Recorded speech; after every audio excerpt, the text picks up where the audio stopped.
Yo, yo, yo! I hope this What's is working good? well. This is my first time doing a live stream ever, especially on something like this, man. I want to make sure I get it right first time so I don't look like a clown. But, yeah, I am Nixon. It is, 8:15 a.m. Thursday morning down under in lockdown Sydney, Australia. I'm joined by my It's your boy man, yeah, Stace. I'm Stace. How are you, man?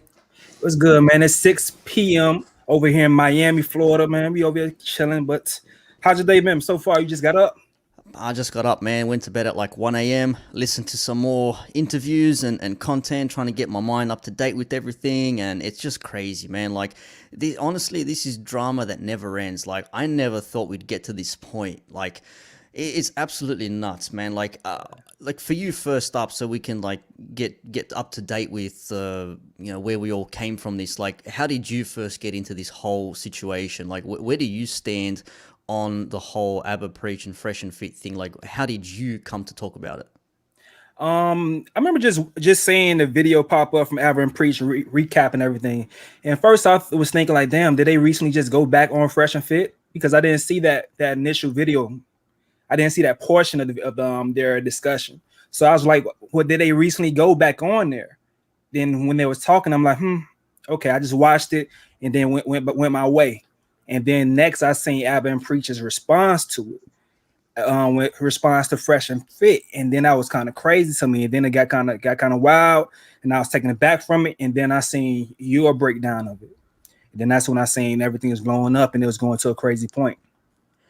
How Yeah, about you? see, yeah, for me, this is the thing. Like, in my first video, and let me just put it out there, man, I did not expect to get any traction whatsoever when I did my video, man. I'm one dude in Australia. No one knows who the hell I am. I'm like, I'm just gonna put my opinion out there because I came out of it as a guy who's a fan of both. I was on my walk because if people don't know, Sydney, Australia, we're an absolute mess. Like, if you thought America was a mess with COVID and things like that, nah, man, we hold our beer. Like, we got this. Like, we can't go like, what, 3 or 4 miles outside of our area half the Oh time. wow. Yeah, like, it's absolutely nuts, man. We got like army at certain areas to stop us going outside into the country and coming into the city and all that sort of stuff. But I was on my walk, and then I saw the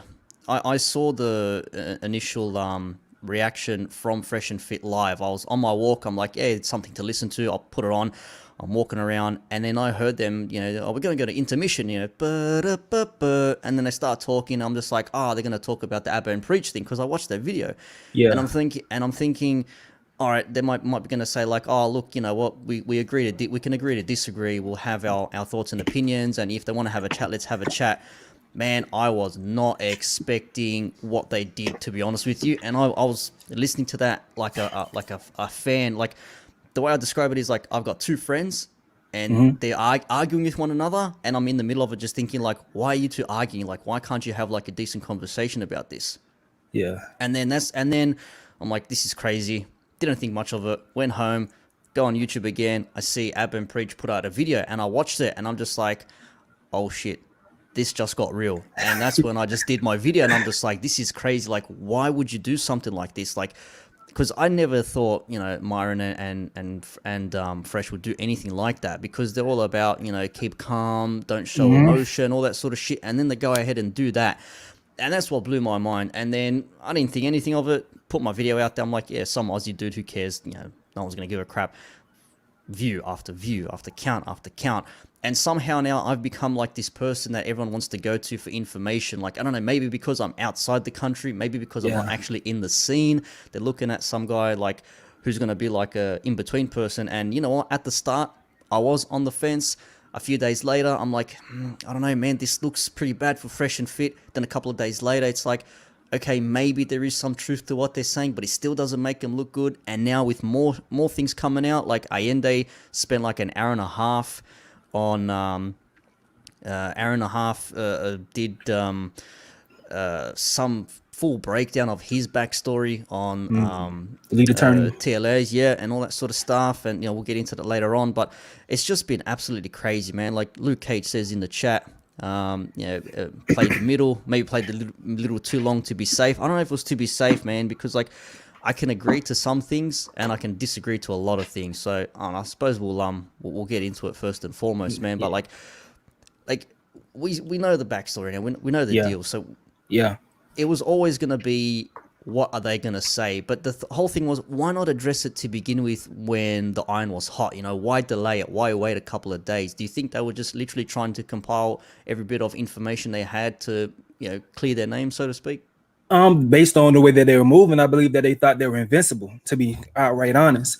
I think they thought that they were invincible. And to go back on what you said, as far as like not expecting that reaction from them, I'm a 2K guy, play 2K. So I know who Playback was when Playback first initially covered Fresh and Fit, and they made the video about Fresh, Walter. So they did the same exact thing they did to Abba and Preach. They did that to Playback for a whole damn stream. It was crazy. So it was like, oh, okay, they're doing this again. So I wasn't surprised when I seen that reaction from them.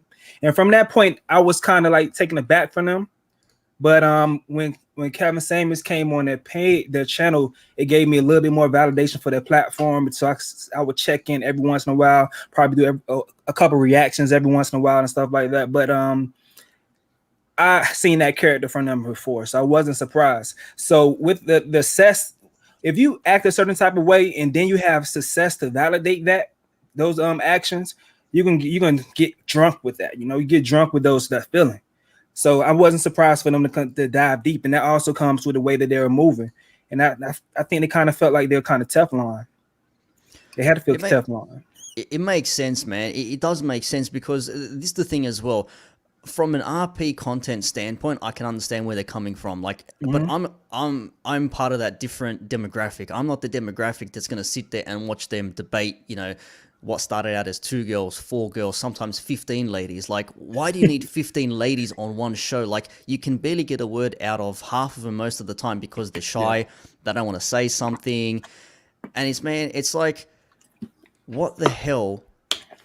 Like, do you actually watch that stuff for? I mean, it's one of the things to say, yeah, let's have a chit chat and discuss things with them. It's another thing to watch them just blow up over them. Like, you can have a decent conversation with 2 or 3 ladies in there. I can understand it. But when you have like 10 ladies, it's always going to be the same 2 or 3 women talking nonstop.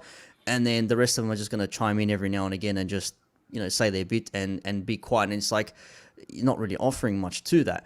Now, in saying that as well, like, the people that watch it, the support, when they had their Q&A, like, I caught some of it, I watched some of it as well. I'm just like, I don't know, man. I try and keep down the middle with everything as much as I can. People might say he's chasing clout, but it's like a news reporter reports things. I'm not a news reporter. Like I said, I'm just like, I caught lightning in a bottle, man. I did not expect to get in this position. So, you know, yeah, exactly. I didn't plan on it, but I'm trying to give an objective view as best as I can, because there's a lot of people who want to hate on one side and they want to love the other side. I don't want to be that person, but everyone makes their own objective view. So, that's true. And speaking of the objective views, when we had the Q&A on, when we saw like the support in the chat, a lot of the people there were fronting and not fronting, I should say, like, you know, backing up, you know, Fresh and Fit, and, you know, you guys will get through this and don't worry about it. You know, you guys are lifesavers and all that sort of stuff. And I don't doubt they are, man. They do have good stuff. Like, I've watched their stuff previously.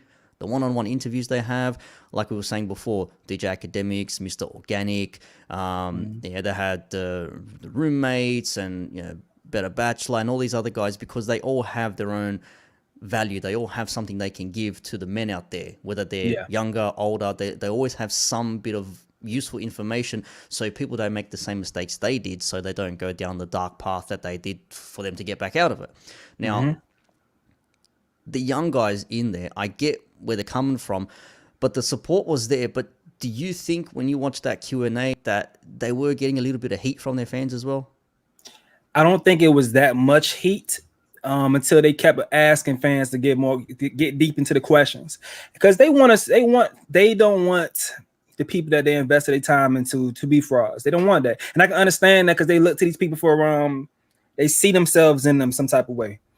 I believe they really see themselves in those guys. So you don't want your guys, your team, to be, you know, to be failures or frauds. You don't want that. So they want to find something. So they don't want to. I didn't think they wanted to be as hard on them, but as time came in, I think sometimes some people that were on the fence did pitch the hard down questions that need to be asked. I think they did after a while, and we got some answers, some questions, and some things that, you know, I was surprised to see. Me, I haven't been a person that's been. I'm not a reporter. I'm not a this is I do reaction videos. So I'm going to react as true as I can be. So every piece of information that I get, I'm going to react with how I feel, or what I think, how I process information. A lot of things that I seen was it didn't sit well with me, because they have a lot of great information that they do give, because the red pill content is great for young men that's trying to find a way, trying to know how to navigate in the dating scene or just life period. So things that they're doing, that they say is very, very good, of course, but some of the decisions that they were making just wasn't aligning, and it rubbed me the wrong way. Because if you are not held accountable for doing the wrong things, and then your fan base sees that, and then they may think that they could do the exact same things and be able to let it fly. And we can't let that happen. We got to make sure we say, no, this is bad, smack the hand, or whatever that needs to happen, so bad behavior is not rewarded. It has to be a point that you got to say, all right, guys, we did this thing the wrong way. We got to reroute this thing. And they did. I can't lie. A lot of times they tried their best to reroute and trying to say these are the wrong things that we did, even though it does make you look kind of funny in the light when you hold that $20 bill and look kind of funny in the light, but still, that needed to happen. Nah, that makes sense, man. And like I said, I came at this as a person who was stuck down the middle, because I like both guys. Like, as I said, I was a sub, I was a fan. I donated super chats to Fresh and Fit sometimes, man. Like, I was actually watching them. I was a supporter of theirs.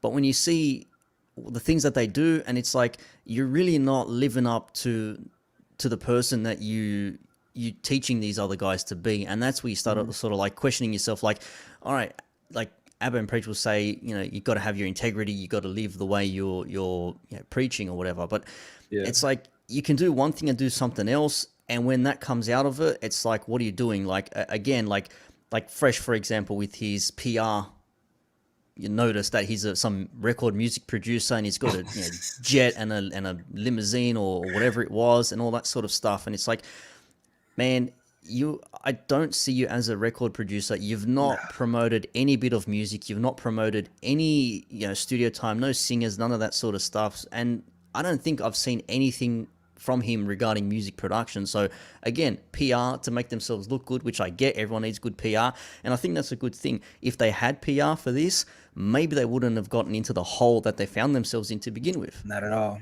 It wouldn't have been this way, because like I say, I believe they're very good content creators, even though some people may not like it, but there are a lot of people that do.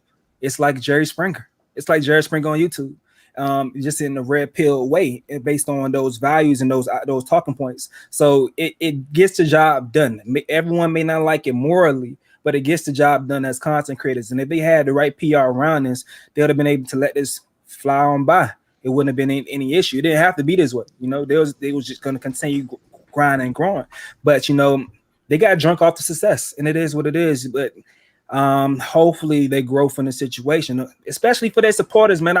Like we were speaking before off cameras, everybody needs somebody to root for, and these people are obviously going to stick beside them. They're going to stick beside them. So hopefully moving forward, they realize this situation was kind of fucked up that we went through. Let's do our best to reroute this and do things to move the right way, because I don't want the young men that's watching this channel that's going to watch it regardless to get the wrong information. You feel me? Yeah. Like I said, man, I'm 33, right? So I've got a different level in my life. Like, I don't need to be watching them, go off at women and try and talk to them. But you got to look at the ladies that they're getting on there as well. Like, a lot of people have pointed it out. Like, they're getting like your average women, but they're getting your average pretty women, and then they're getting OnlyFans ladies, they're getting Instagram models and and ladies like that. So listen, do you realistically think like the average guy is gonna go for one of those girls or get one of those girls? Like, you hear it when they talk to him non-stop. What sort of guy do you want? He's got to be 6 feet, 6-pack abs, got to have the 6-inch, got to have all this money. And these guys watching, they're all laughing like, haha, yeah, good luck, man. You're not going to get any of that sort of stuff. Like, but if you yourself know you're not going to get that sort of stuff, as a viewer, as a man, why would you watch to see and try and think that there's going to be some hope for you out there, when realistically you're probably out of their ways? Like 80% of the women, 80% of the men are blind to 20% of the women. Like, if you are one of those 80% and you need to be better for yourself, competition is good, because like, okay, let's say Myron says, he's very competitive. He says, fuck everyone else for competition. I want to be the best. There's being the best, and then there's like improving yourself to a point where you don't have to like be that sort of like guy to just, you know, shit on other people, to try and step over everyone to get to that position. And the guys that are watching it, they're thinking like, man, I gotta be tip top, I gotta be number one, I've got to be all the way through. Like, you know, you got to be healthy, you got to be fit, you do have to have something backing yourself up. And you know, I'm trying to be as non-biased as I can. So Ayindei yesterday, as I said, I listened to like an hour and a half of him on TLA, and he basically broke down like the demographic that Fresh and Fit viewers are. And look, I don't know if he's telling the truth. I'm just going by what he's saying right now, right? So if he was there behind the scenes for like 4, 5, 6 months, however long it was, and he knows the backstory, and he can break it down in a certain way where he will explain the demographic. Like, I mean, we've got a video. We can check it out if you want. We can just have a quick listen to him, man. So hopefully I've got it in the right position. So this is from the lead attorney's channel. Okay. We'll just do this here, and hopefully everyone can hear it as well. Let me know in the chat if you can't hear this. That, you know, from way back, I really was kind of looking into what is the demographic of support that they have, and what is the passion of it. And this is the thing, you know, we have a society right now that has an abundance of certain type of personas right now. So, for example, why is OnlyFans so successful right now? OnlyFans and Tinder go hand in hand. They literally like push each other, because what happens is, because you have Tinder and you have Instagram and social media and all these type of things, women's biology, they're programmed to look for the best possible option. Now, when you're talking about sticks and stones age, women have access to whoever's in their village. When you're talking about Instagram and Tinder, they have access to whoever's in the world. So they can never be satisfied, because they can always just open up their phone and find somebody, you know, across the planet. So now who suffers from that is the women in the long term, but the men in the short term, because the men will not be selected in the short term because they're always outbidded, you know, by some other guy, some other place. So what happens, you have all these lonely guys. You have an abundance of lonely guys that can't get a response, they can't get a match. So where do they go? They go over to OnlyFans, where a response is guaranteed if you pay the cost. So the only reason why OnlyFans can exist is because we have such an overabundance of lonely guys that we call simps. Now, think about this. Who else shares that demographic? Because the reason why I would say let's bring OnlyFans girls on is not because I think OnlyFans girls are interesting, but it's because I'm trying to be, you know, smart about it and deliver what it is that Myron and Fresh wanted, which was more subs. Well, guess what? OnlyFans girls, their followers and their subs are made up primarily of these same lonely simps. Well, guess what? Those same guys would be the ideal candidates to be subs for Fresh and Fit. So what you have is, you have a bunch of disgruntled guys that have never had good luck with women. Most of these guys have never had a girlfriend. A lot of these guys might be virgins. They get ignored by women in general. Because that's the thing about women. The way women operate is, it's not that you're going to get ignored by 7s and up. No, you're going to get ignored by all women. That's how they work. It doesn't matter if a girl's a 4. No, I'm serious. It doesn't matter. If it doesn't. The way you said it was so eloquent. It doesn't matter if a girl's a 4. She's looking at the same guys that a girl that at 8 is looking at. So if you're a guy and you're like a 6, you're thinking, damn, I can't get the 8, but I can get the 4. No, you can't. No, you can't. Because the 4 is still got her attention on the 8. She might not can get him, but that's where her attention is. So those are the guys that are going to get frustrated at some point, and that frustration is going to turn into resentment for women. And then where do they go? They go to the guy that's kicking women out. They go to the guy that's insulting women. They go to the guy that's quote unquote punishing women. And they cheer him on, not because they buy into him as an individual, but just simply because he's acting out what they would like to do themselves but can't. He's acting that out. So the analogy that I wanted to use is, you know, maybe it's a tasteless analogy, but let's just say you're like, you know, a racist person. I'm not even going to say the group of people that you have a problem with. You yourself might not be willing to do anything to that group of people. But if there was a group or a person who was harming that group, you would egg that person on. You would be a supporter of that person, not because of who they are, but because their actions against the people that you wish you had the confidence or the courage to act against. So Myron is just simply doing and saying what these guys wish that they could do. And that's why they're supporting him. That's why they love to see him kick these women out. But the guys that don't necessarily have this hatred or this resentment for women, we're not interested in seeing you kick a woman out. What does that prove? That doesn't prove anything. You invited her here to kick her out. That's actually kind of stupid. And then it's like you're getting these chicks drunk so that you can get them to make really bad decisions in what they say and how they answer. It's like you're intentionally setting up the questions in a way that the girl is going to trip over it. I mean, that's not cool, bro. Why don't you walk her through it in a way that she can kind of understand what you're trying to say, and you can kind of get a more honest and realistic dialogue with this person, and you can really maybe, get some kind of change. You can get some type of improvement because you can both learn something at that moment. Because the thing with women is it's communication. You know what I mean? They would just leave it there for now, man. But like, you got like the whole backstory there. You can see like where he's coming from, and like this comment here from Joe says, "If it's true, isn't it better to help men who watch OnlyFans content?" And I think, in a way, like you are helping them, like, but being, I don't want to say aggressive, but being like maybe overly assertive, and just you can see like the way that they're maybe portraying themselves. I don't know. Am I missing something here, man? Like what he said there, again, we're going off his words. So I'm not saying it's 100% accurate, but I can understand where it makes sense. It makes a lot of sense to me as well. Because you got to think about it. A lot of people that are spending a lot of time on these YouTube, maybe people that may not have a lot of, access to friends in real life. You feel me?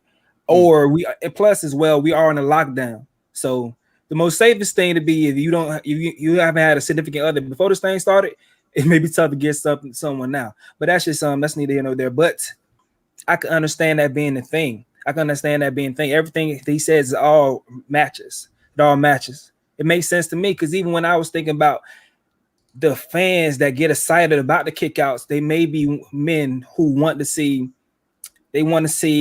women treated the way that they'll be treated themselves. So I definitely understand. Everything makes sense.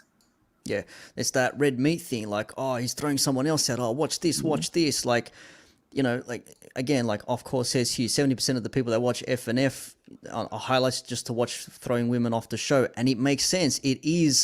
It does make sense that that's going to make money for you, because you could have literally just stuck to your guns and said, we're going to help men. We're going to teach them about finances. We're going to teach them about business. We're going to teach them about fitness. I don't know if we want to talk about this though, like fresh duck and preach. I don't know, man. One thing, you remember Maury? Maury way back in the days was about a bunch of different random topics. But at some point in time, when they realized that they want to see paternity tests, most episodes became about paternity tests. So it's tough when you probably want to have good conversation to change the world. But then once you see something is working, you see the ratings going up, it's like, I'll be stupid to not give the people what they're asking for, because this is a job at the end of the day, and it's blowing us up, and this could change my life. So it would be stupid for you as a producer to not continue doing that. But then it plays with you morally when you're chasing the bag, and you're also trying to actually chase the message. Even with me and you and our pages, we have things that is more vast things that we want to talk about. But at the same time, if people are coming to us constantly for our opinions or our recaps of the situation, we'll be dumb to just ignore giving people what they want, because at the end of the day, we do want people to care about what we're saying, care about what we're doing, putting our time into. So it's kind of tough when you go from moral and actual message when it comes to that. So I understand the place that FreshandFit they're in when it comes to that. I understand that.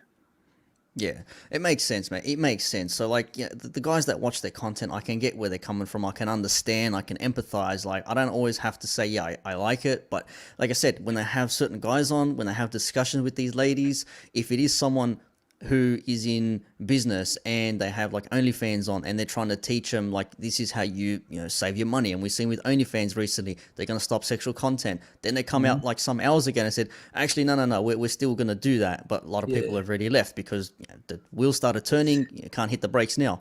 So there is some merit in that. But when it comes to a lot of this sort of stuff as well, the way that they handle themselves in certain situations, like the whole Anna Quinn thing, you can see the same information, but it's coming from two different stories. So the truth is somewhere in the middle. Like, it's in the middle. she said herself, like, it's nothing that he did, like Myron did specifically. She said, I'm not blaming him, but the stress that's come through from people DMing her, like 360 Blessings, who actually, was on Duke and Don and gave her an apology and all those sorts of things. Whether that's genuine or if he's saving face, I don't know, man. But he had the balls to go on there and say, look, I'm sorry for what I did. I shouldn't have done it. It was a dumb move. And it is a dumb move. And a lot of people are saying, like, okay, you can just turn your Instagram off. You can turn your comments off. But she said it herself, like, my clients and my work come from my Instagram, so I can't necessarily turn it off. But I can understand if she's having dramas, if she's having issues while pregnant, it might not be a bad idea to just take a break, say, hey guys, going through a few things at the moment. I'll be back in a couple of weeks, and just go away somewhere and just have a bit of a break. So I don't know if that situation was handled the best. A lot of people say Anna was chasing clout. Myron says she doxed him first, but when she showed her video, that was already after he had shown her to be on their show when they were first railroading or brigading, whatever the term is. When guys started DMing her in there. Yeah, I don't know. Do you think it was a clout chase? Because she said it herself. Again, she doesn't say like he's at fault of anything. Like Myron shot his shot and he missed. Did it escalate? Was there a miscommunication, a misunderstanding? Probably. I mean, like I've messaged girls before. It misses. You let it go. You know what I mean? You don't keep it going though. Yeah. Initially, I don't think it was a clout chase on her part. I think she was just having an exchange. She was pissed off about how he came at her, so she was like, "Okay, I got something for you." And then she was just trying to shine on him, like how women do, trying to little boy him. But I don't think it was a clout chase initially. Now, recently, when she just came back out, when I went through that information, that may have been interesting timing to bring things back up. Now that was kind of uncalled for, but initially, I don't think it was a clout chase. Now, who doxed who first? They made some very good points as far as her releasing the information after she blocked them and then posting it on her story, FreshandFit, Fresh Print CEO, and all that stuff. That was kind of interesting right there because she probably didn't know what. I don't think she expected it. I think people really don't understand how strong YouTube fan bases are. So I don't think she expected to come back at her like that. But and they just got petty right back with her. Yeah, but that's initially, the thing. It was crazy. Yeah, sorry, go on, man. Finish up. And I was gonna say initially the whole conversation in the DMs, it was weird. It was so yeah, like Kamara says, she brought it up because two people leaked it that week. If that's what happened, okay. She says, went to her Instagram, never put his name on her image, just that it was blacked out, which you did see the video. When you see her initial video, she does say, this is what I sent to him, like I'll release this information. Even when she put that poll out there, his name was blacked out. You couldn't see who it was, like it was scrubbed out. So all you saw was like just the texting. And she unsent a message. We don't know what that message was. He's saying like she's messaging me at like 1 a.m, but she's in LA, and as far as I can understand, there's a time zone difference, so it's like 9-10 p.m. for her, and it's like 1-2 a.m. for him over there. And he's like, she's messaging me at 1 a.m. It's like, well, yeah, dude, it's like me when I'm messaging Stace now, it's like 6 p.m. and it's like 8 a.m. for me. Time difference, you know what I mean? Yeah. So I don't know, man. That is like that could go either way. Like how he handled it, I don't like. He could have just said, cool, no dramas. It is what it is. See you later. I would have blocked her. Yeah, but the thing that gets me is, or the thing that maybe probably annoys the guys who saw this or the women who saw this is, for someone who claims that women flock to him and he's got all this game and he doesn't have to do all this sort of stuff, he's in DMs saying like, yeah, come on the show, but only if we smash. You could have probably done that if you just did the show first and she was over there and there was some chemistry going back and forth. There was a bit of a vibe. You guys had fun. You guys had a bit of a laugh. Something might have happened. And initially from the get-go, like I can understand where he's coming from. He's being straight out. He's saying, look, this is what it is. The way he did it though, I think that's what people just didn't like to begin with. See, I agree. Those things are my biggest issues. My biggest issues is the way he go about running game to get chicks. Everything else, sometimes you're gonna have a little heated moment with women.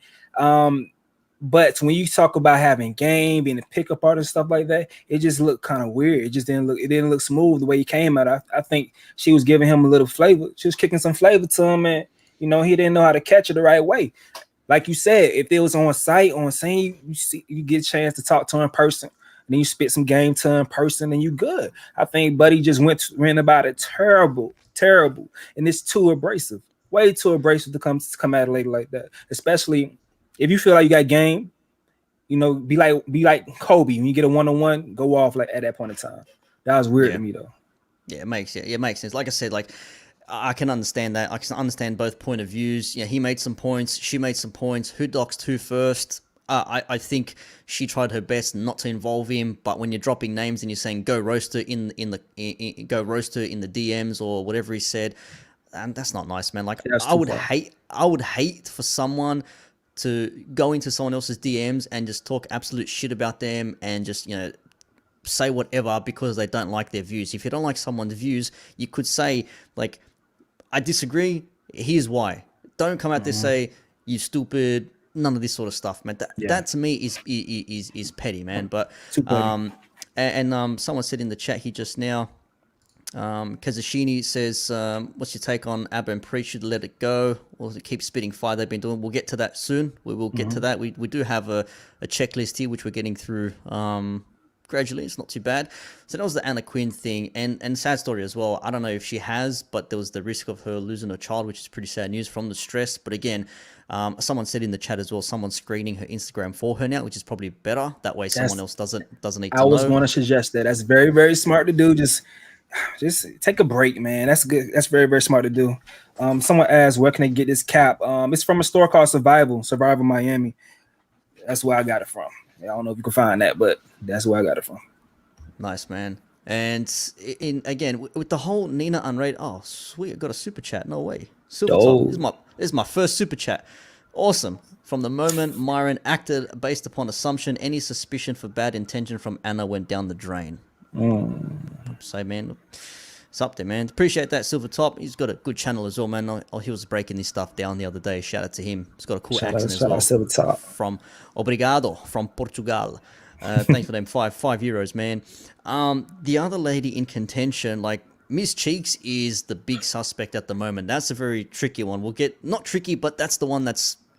It's like everyone's seeing, like, really, you're gonna try and play this on us now because there's some more video on that, but. Nina Unrated, first and foremost. Nina Unrated, when she came out, the whole story was she was going to go out there, but they never booked her properly, and she already booked her flights and accommodation, and then he said, we haven't completely booked you.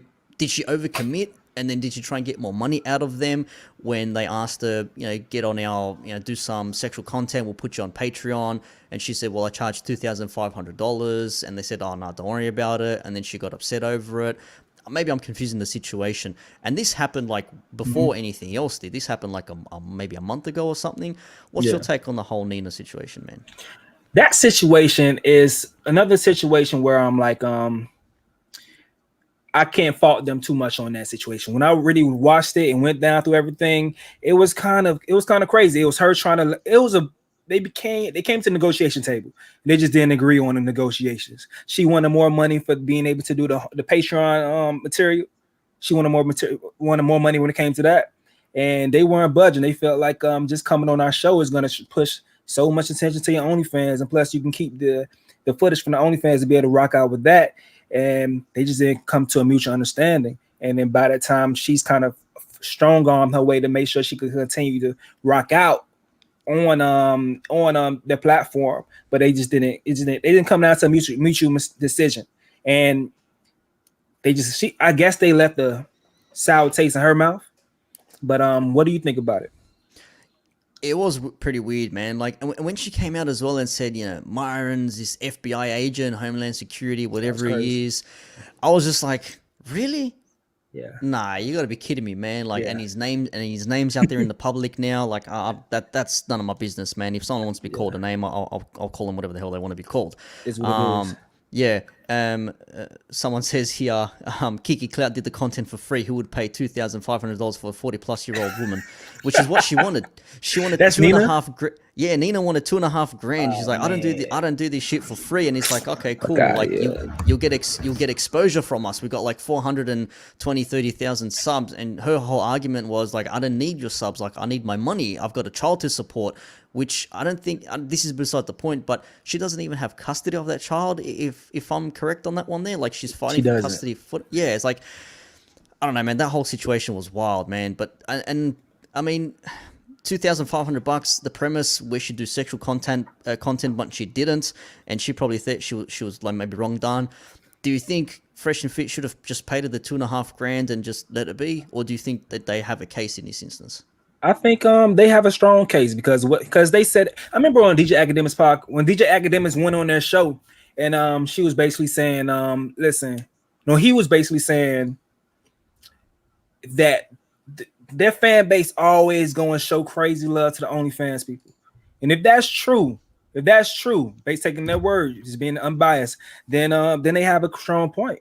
They have a very strong point. So listen, she was going to get the love she needed, but that's why I really think it's tough when you deal with, I don't want to put it just on women, but just on women. That's when you deal with shady people or people that's just with a very shaky moral system, moral high ground. Like, you're going to get situations like that. Things like this are going to keep popping up, and that's why you got to have somebody just dedicated to PR work, or somebody as far as to advise them on different decisions to make, how to deal with certain things, because they're going to keep running into this type of shit if they keep dealing with OnlyFans models, porn stars, or whatever. It's going to keep happening because these are people that are opportunists and just looking for their way out. They're low. They will do anything, not say anything, but they have a wide range of things they'll do to get paid. So it's tough. Yeah, it is like that. Like, I mean, and says here the comment from Luke Cage. Good show, by the way. I don't know if they're making a season 2 or not, but shout out to Luke Cage. Yeah, it says here, Nina also has an interview with ABBA, which that happened, I think, a few months ago. He had a online virtual date with Nina Unrated. They had a chat. And I've seen some people trying to tie all these things together. It's like, yeah, ABBA had a date with Nina. Nina was on Fresh and Fit. Fresh and Fit didn't pay her what she wanted, or whatever happened there. And then you see Ayindei also is friends with ABBA or knows him. He's met him once or twice. Oh, he's also met Nina before. And he's probably chatting with Anna. And everyone's trying to tie all this together to some grand conspiracy. But I don't think it is, man. Like, it's not at all. I don't know, man. It just sounds too convenient. And that's like, that Nina thing was just crazy, man. Like, and I think before we go to the Miss Cheeks thing, because again, she was on. I think she was on the Pascal show at first. She came when she was interviewed when this news came out, and she was explaining the situation. And apparently Myron was calling her while she was like on air, which was a bit wild. And then just the other day, she was on the lead attorney's channel, and he's actually asked her like, how far along are you? Oh, I'm showing. Like, don't show me. And it's like, well, are you or aren't you? I'm hunched over because I don't want you to see. And it's like, when did you first have sex? I'm not prepared to answer that question. And it's like, have you shown him the pregnancy test? No, I haven't. I'll show him when I'm ready. It's like, if you've got the evidence, if you've got the receipts, why not show them to begin with, man? Big cap, man. But hopefully she's not capping. That's some strong ass allegations. But listen, man, that's once again, it's gonna be something that's very, very, very, very a common theme when you deal with certain type of people. You're gonna have these things, people that's looking for their ticket on the way out, or some type of way to leverage you into getting what they want. It's the same way. Sometimes I don't want to play with this, but sometimes people manipulate you emotionally in certain type of ways, and those type of women, they do that all the time, and there's men that do it as well. But that's the type of situations you be in. I don't believe her story based on what I heard. But what about you? I don't know, man. Like, the whole thing, well, apparently now people are saying like it's a lie. Like, was she convincing enough with the story to begin with? Do I believe she actually got with him? Yeah, I do. I think he's even said it as well. He goes, yeah, I did. And they've said, don't get with crazy. And I think that's pretty much the main story here. But again, he's talking about he's on there with women, and he's talking about, this is OnlyFans models. They only want the best. They want, the sixes and the 6 6s or whatever it is, and you got to be this type of guy and that type of guy. Don't do this with them, don't do that with them, and yet he's getting with them. Like that to me still scratches my head. Raw As well. That's the thing, man. Like, if there's one thing I can stress for all the guys out there, man, just wrap it up. You be in control of the birth of the control. Be your own person. Keep it wrapped up. Don't get yourself in this situation, man. There you go. Thank you very much.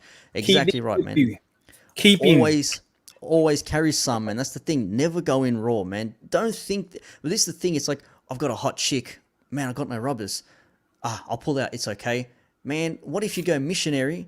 And then all of a sudden, like, okay, yeah, I'm gonna bust, and then she gets that lock around you, and you are finished, man. You are done. Done, man. And it says, like, once your sperm leaves your body, you got no say in it after that, man. Like, it is done. That's one thing where he messed up. Like, I don't know if the situation has escalated. I don't know if she's lying or not. We'll wait and see what happens. Apparently, there was a link that she didn't allow him to record a conversation. Trying to find if he's in the chat. Camaro says, I'll get you the link to call her telling Myron he can't record, and Myron's manipulation. So I don't know, man. That's one thing I cannot get though, man. Like, this guy preaches all the time. Don't go raw with women. Always keep it wrapped up. And he's not doing what he says he does, like what he's teaching his fans. That's another thing. See, I can agree to the information that they give, but then if you're not going to act on that information, that's where your credibility starts to come into question. It's like, you're saying one thing, but you're doing something else. Like, can you please stick within, like, the one particular area?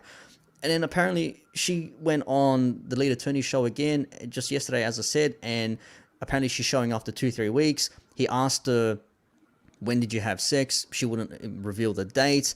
Now she claims like she was emotionally coerced, from what I heard in the interview, but by Myron, but she won't go to the police just yet.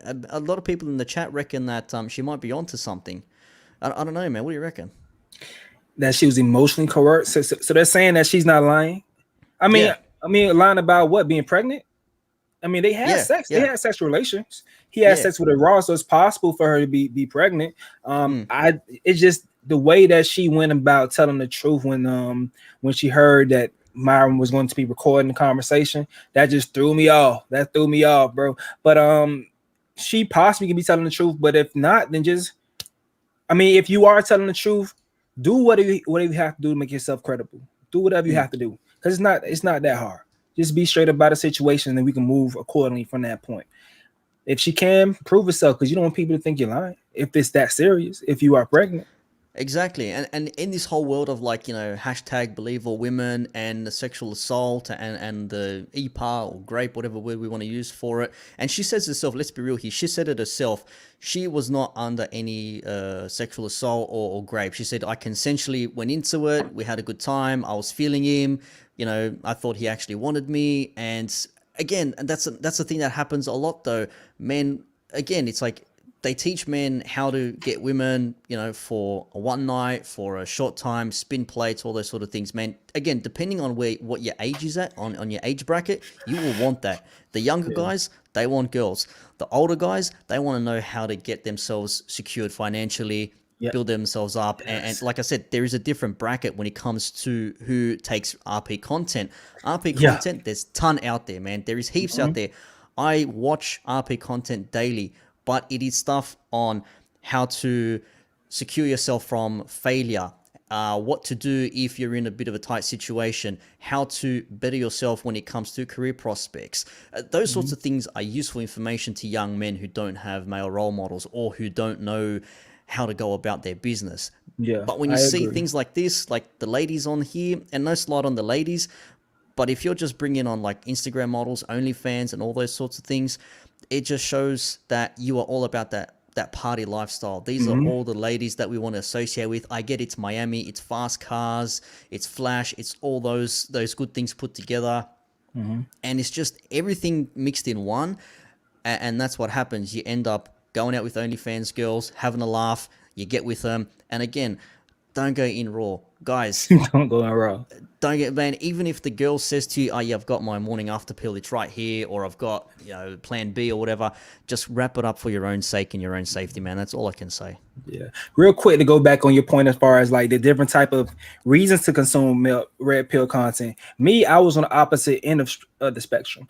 It was me. I had an issue with women as far as like getting women, and then out of order, meaning not getting everything together first and then get into a relationship. So I will always have issues within my relationships as far as navigating those things at the same time chasing my purpose. And I didn't even realize what my issue was until coming to red pill content. I'm like, oh damn, okay. So I was just focused on women too much and dealing with women too much rather than getting on my shit first. And then after that, from that point. So a lot of different people come to red pill for different reasons. Like you said, some guys just want to hook up and they want to get information to hook up. And there's other guys that want to know, all right, life navigation with while also wanting to deal with women at the same damn time. Fresh and Fit, from what I'm saying, their demographic are the guys that want to live in hookup culture, like you says, and everything far as the aesthetics of living in Miami, as you says, it all fits into it, and that is what drives the attention for the show. That what drives everything, and it's like this facade, and these guys are doing their best to push that. Even with the Miami Vice at the beginning of their show, they're doing their best to push that. But with that comes with issues you have with dealing with these type of women that's living that nightlife. Yeah, it's the thing. Like, I mean, just going back to the Anna situation, it says here, Riker says he couldn't see that Anna was interested. She wanted to smash or date him. I don't know if that's true or not. That girl gets interest. I don't know, man. It's interesting. Someone says here, where is it here? It's Red Pill Entertainment. It's not Rollo Tomassi style breakdowns. And look, people have their own theories and questions on Rollo, whatever. Like, full disclosure, like, I've got his book here, man, and this has helped me in life, honestly. Like, it's right there. You know what I mean? Like, It has helped me. It has helped me a lot. The information is there. It's how you use it that's key. And I think the way these guys are using it is in a way to, to show, look at all these women. Yeah, they want the best guy. Are you going to be the best guy? How are you going to get this guy? And it's like, when they don't comply, just yell at them and kick them out and do whatever. Like that's my own personal opinion, man. Like, there is good information out there, but it's how you perceive the information that's more important. Like, there can be, someone said it, I forget who I was listening to, but you can have a message, but it can be said by the wrong messenger. I've been seeing that a lot in my comment section.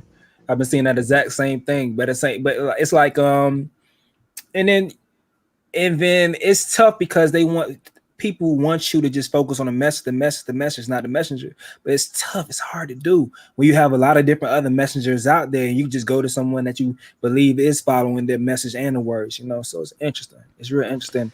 It's tough, but once again, it's some people that's going to fuck with these boys regardless. They're gonna watch their content regardless. That's what they're gonna do. I just hope they continue to do the right thing, or they try to do the right thing moving forward. Yeah, well, they're still going about their business normally. They're still doing their live shows. They haven't done like a proper, as far as I've seen, I don't know. I don't think they've done like a normal interview in the last week with like a normal guest. They've always just done just between them two and like the after hours show. So they're probably going about things as normal. But yeah, just to summarize that, guys, if she is, we'll find out. If she is, I want to see the pregnancy result. I want to see that he is. And if he is, then Myron, my guy, you just, I don't know, man. I got no words. Like, if there's one thing I can advise the younger guys out there, always keep it wrapped up, man. Always keep it wrapped up. That's all I can say. 18 all right. years. Yeah, and an 18th birthday, you found out it wasn't his. That's what you don't want. Poor Kanye voice there. Now they also mentioned that, I don't know if they had beef or fell out with other content creators. And just to mention here, Bulgram says here, can someone confirm if Mr. Organic got paid to be on FNF? Then what was wrong with Nina and Rated asking to get paid?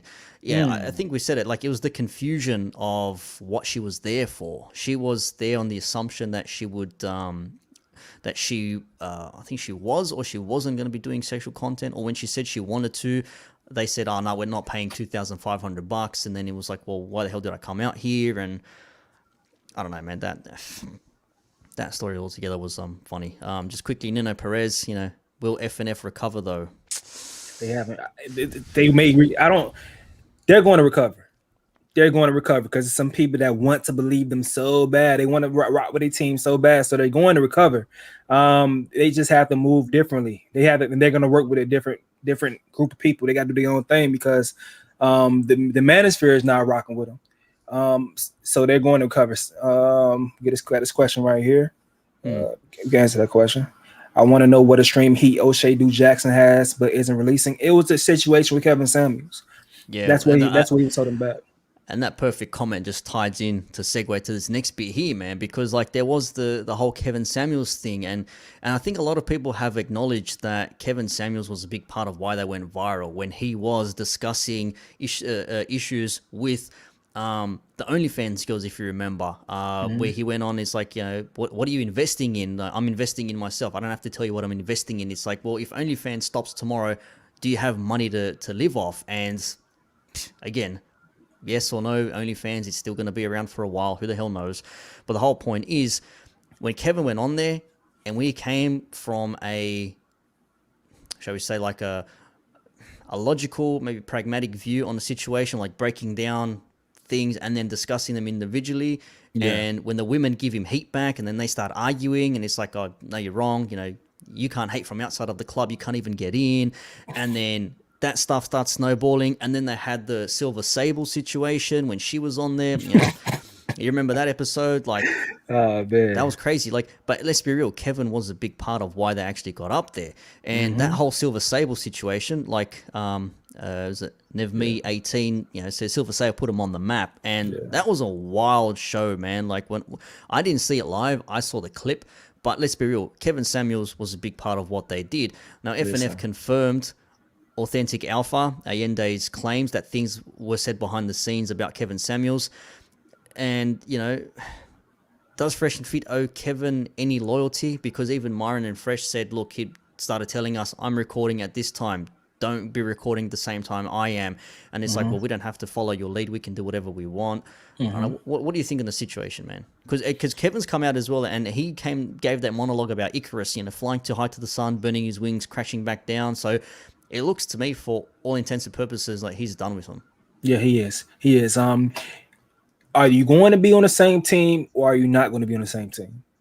To be honest, it benefits them if they do figure out a time slot that they could just make it like a TV show. I come off, you come on, and just it works fluidly, because then you have the ability that Kevin could call in at any random time. Even though you don't want the show to just be all strict Kevin Samuels, you want to be able to fly your own. But if you are going to be on the same team, then you try to figure it out. If you're going to be in competition, then you're going to be in competition. But that's on them as men to figure it out, how they want to rock as content creators, or what support or what resources they want. But you got to be standing on that as a man and looking like this is what we're going to do. You got to be straight up with it. You can't be shaky with it. You got to this is our decision, and Kev, we're not going to do that. It doesn't benefit us, and if that does sever our ties as far as being able to work with each other, then it is what it is. Thank you for everything you done for us so far, but this just doesn't benefit us, and you have to stand strong on that if that's your decisions you're making. So, what do you think? How would you have handled that situation? Being a content creator yourself, how would you have handled that? Man, in my 1 week of fame, I have no idea, man. I might disappear tomorrow, man. After this, I might just be like, who the hell is this guy? I don't want to hear his dumb Australian accent anymore, and like unsub, delete channel, go back into obscurity. But if something like this, I'm not a confrontational person. Like I don't want to step on anyone's toes. So if someone was doing something first, I would say to him, look, you're doing X. Here's how I go about it. Like I've said it on my other videos as well. Like I DJ as well. Like I work full time. I've got a career of 10 years in audio, and I DJ on the weekends. Now, because clubs are closed, we are like us DJs in our group, we're doing live streams every now and again, like on Twitch or Facebook or whatever. Yeah. And we're asking ourselves, hey man, are you playing tonight? Because I want to play. What time? 8 o'clock. No, I'm not. You go for it, sort of thing. So like we're trying to arrange ourselves where we're not stepping on each other's toes. We're not taking views away from one another, and we can join in and enjoy each other's live streams. So I would come at from that way. But if I've been doing something every night from like 9 p.m. consistently, Monday, Wednesday, Friday, and then someone else jumps in and says, well, I'm going to start doing it at 9 o'clock, I'd be asking them like, dude, you know that I do this stuff at 9 o'clock already. Do you want to do it like an hour before or maybe after me? You can make it a concept for like a later show or something to that effect. Like if you do want to work with people in the same sphere, you have to be able to try and come to some agreement or some understanding so you can work together, but you can also do your things separately and not get in each other's way. Yeah, I agree, because it also becomes a thing when it comes to when you live streaming. Super chats are very, very huge as far as like, you know, to financial. But if you have people trying to, if you got to split the audience, that becomes an issue. So if you're going to be working together, then you got to work something out. You got to figure something out. And they could have did Tuesday, Thursday, whatever. They could have did the opposite days, or it's just the times if you want to work together. But if you wanted to just be strictly competition, that's the decision that you have to make. And it's tough. And it's tough when you are telling someone that you know contribute to a lot to the success of your platform, or I would say gave a lot of validation to your platform when they came on some very, very viral moments. It's tough when you tell them, listen, I'm going to go head to head at you, even though, you know, you did what you helped me out. So that's a very tough position to be in. And I definitely would have tried to work out with them. I would definitely try to say, all right, we'll come on after you. We'll do an after hour show on Monday, Wednesday, Fridays. We'll do an after hour show. On Thursday, we do the full show. We rock out Tuesday, Thursday, Saturdays. I would have definitely tried to figure it out like that. You know, it's crazy. Yeah, like Riker says here, gents, there's only 24 hours in a day. 100% there is. There's only 24 hours in a day. And the thing is, like, and because Fresh and Fit, they know they're on Monday, Wednesday, and Friday, or Kevin Samuels will do like a YouTube show, an Instagram show, YouTube, Instagram. So like he goes in on different platforms, so he changes it up a little bit.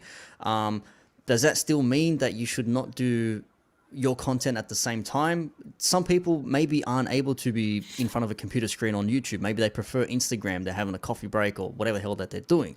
And it comes to that thing as well. It's like, how do you maximize both of your platforms so you work together inadvertently? I'm not saying that they should say, yo, wait for Kevin Samuels, he's on next, or, you know, check the Fresh and Fit out boys. Like, if there was that sort of a network, that's different. Like, I like to let people know that someone else is on at a certain time. Like, that's me, like, networking, if you will. So that's how I would approach it. But for someone like Kevin to just come out and, like, grill them or roast them in that way, as he did when he did his Icarus thing, like that basically tells me, like, these guys, they flew too fast, they went high too quickly, and then they're going to crash and burn, and what's going to be left of them. And someone said it in the chat, like, Kevin does this and he does it from a genuine position, and it's like, I don't think these guys aren't doing it from a genuine position. Like I've said it before, I'll say it again. Fresh and Fit boys, Myron and Fresh, do they work hard? I don't doubt that they do. They got a dope setup in their studio. I don't doubt that their studio is quality. When I made that comment, like when Myron was clapping at Abba and Preach, saying like, you're behind the same background, same camera, the same dusty Rode microphone, and don't shit on Rode, man. They're Australian, all right? I love Rode. Yeah, I've got a Rode microphone as well. I got me a Rode microphone as well. I don't use it that much no more, but I got one right here. There you go. So yeah, so don't shit on Rode, man. But like that's the thing, like, but Ab and Preach say it as well, like we're the same because we don't need to change anything. You have a mad studio. I rate this studio, the whole neon setup and all that sort of stuff. I love that shit, man. In my opinion, what Ab and Preach could do with just that simple setup is kind of very impressive. It's impressive the amount of money you can make with that simple ass setup, to be honest.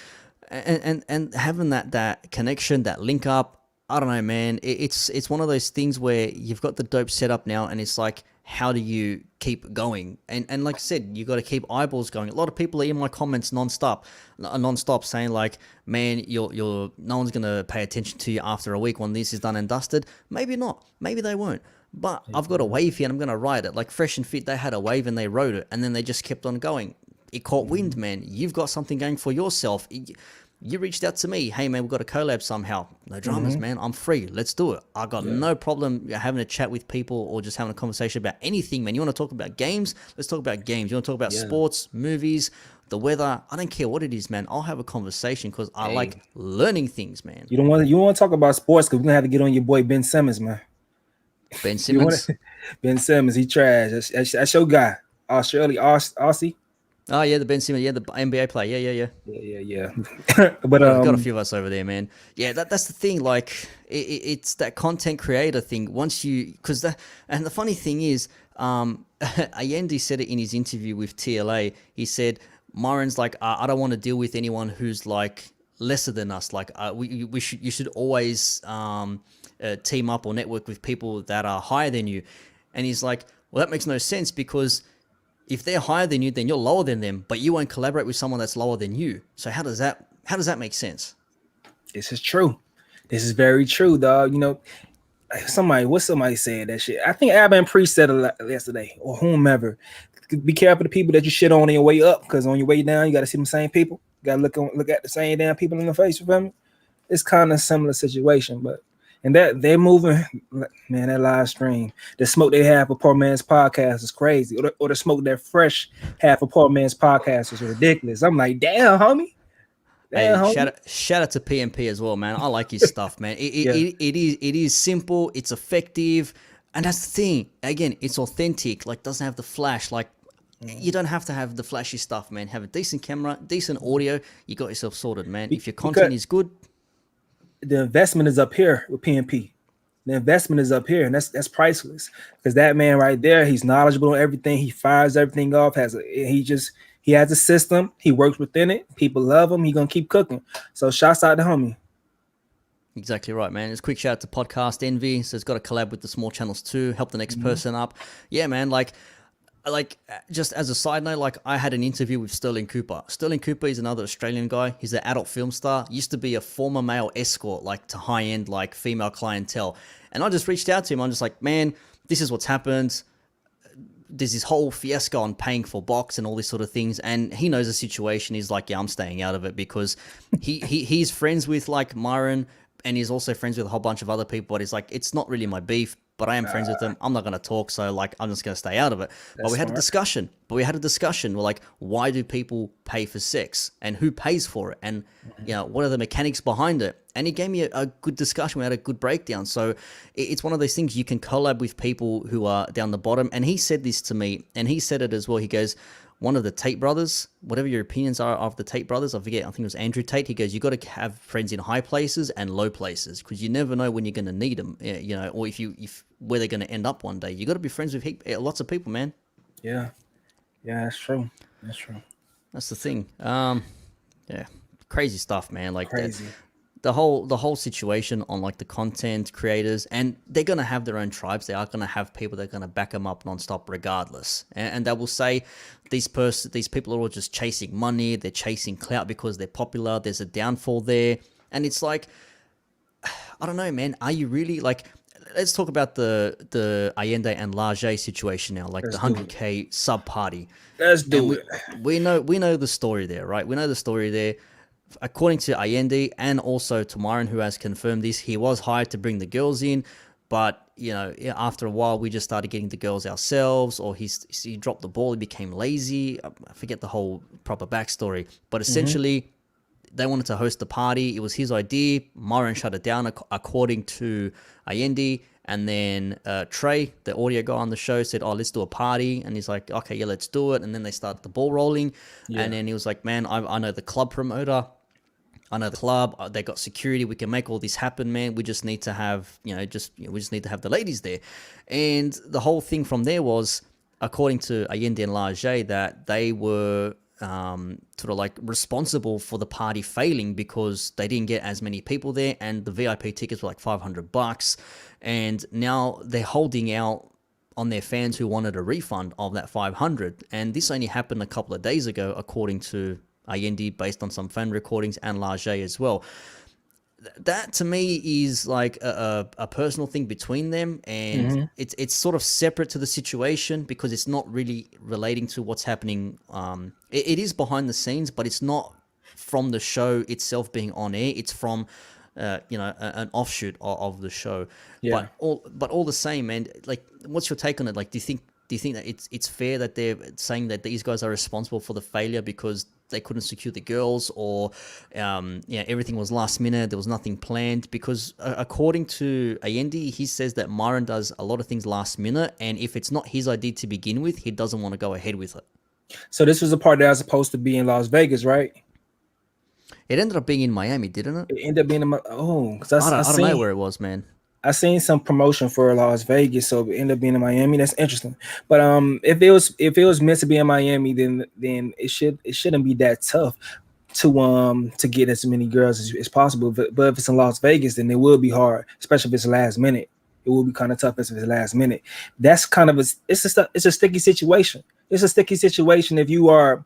I know how it is throwing parties. If you're a promoter going from one place to another, it's tough to know that your people that support you are going to for sure come to that party, especially when it comes to getting ladies. They got to know it's got to be already a popping venue that they know things going to be on point.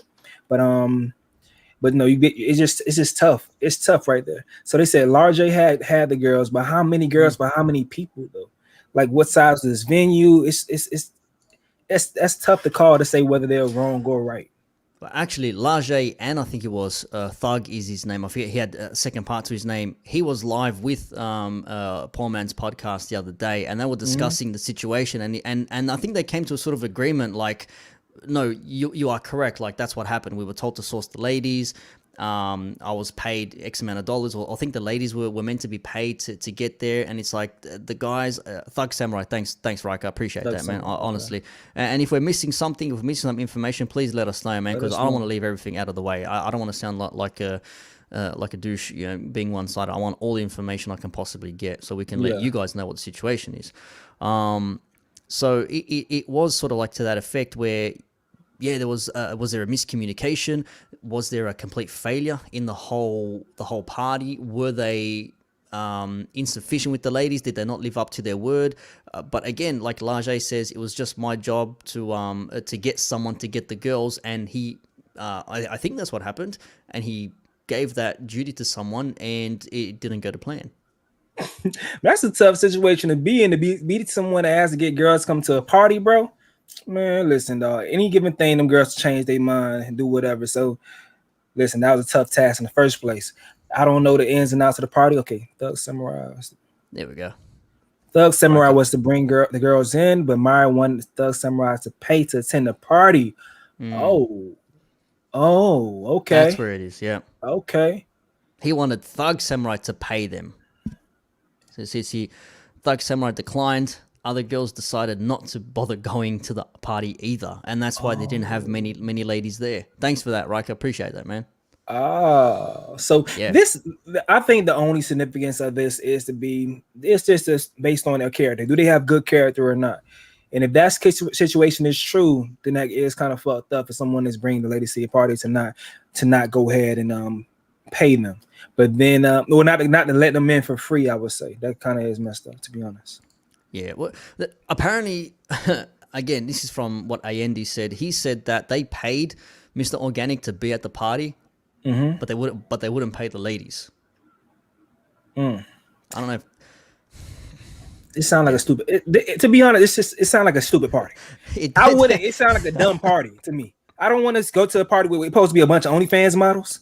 That sounds stupid to me. The whole plan sounds dumb as hell. I would say the best thing that they should have did, find some promoters or find an actual club that's popping on any given night.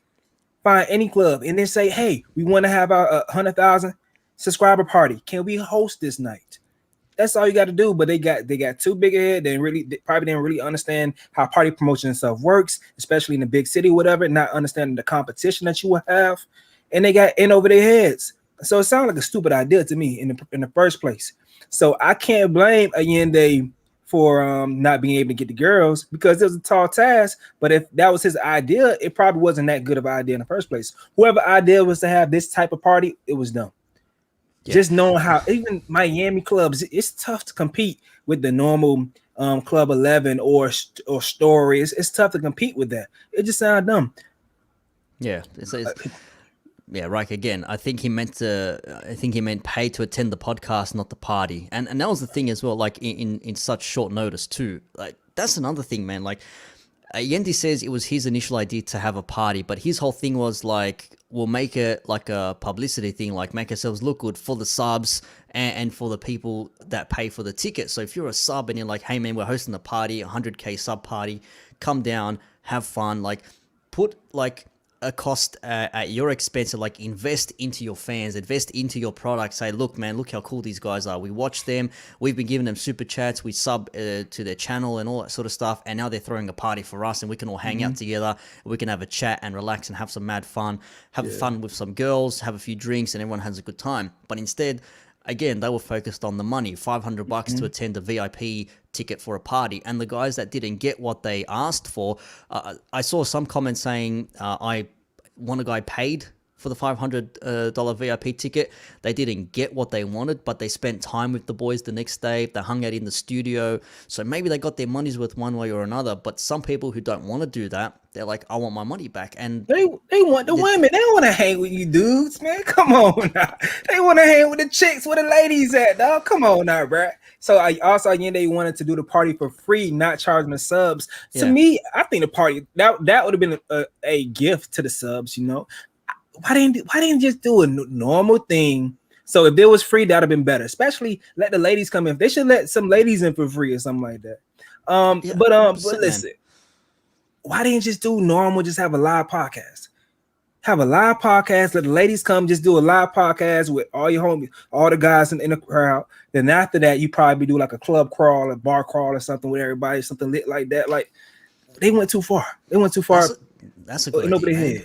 That's a good idea. Or just have people in and out, like 10 minutes, have a chit chat. How have you liked the show? How's everything been? Have you had fun? You know, what do you like about it? What do you don't like about it? Who's your favorite guest? Like a Q&A, like a proper Q&A with your fans and your friends. That would have been a much better idea, man, because guys and girls want to feel involved in the situation. Like, why do people send us chats and why do we put them on there? Because they want to be involved in the situation. They want to be able to interact with people. Like, and me, I know what it's like, because I've had instances where I've tried to go to gigs and things like that, and I want to interact with my the people who follow your music and stuff like that, and the least you can do is just give back to them, just acknowledge their existence, man. It's one thing to wave at them from a distance and say thank you through a microphone and a camera.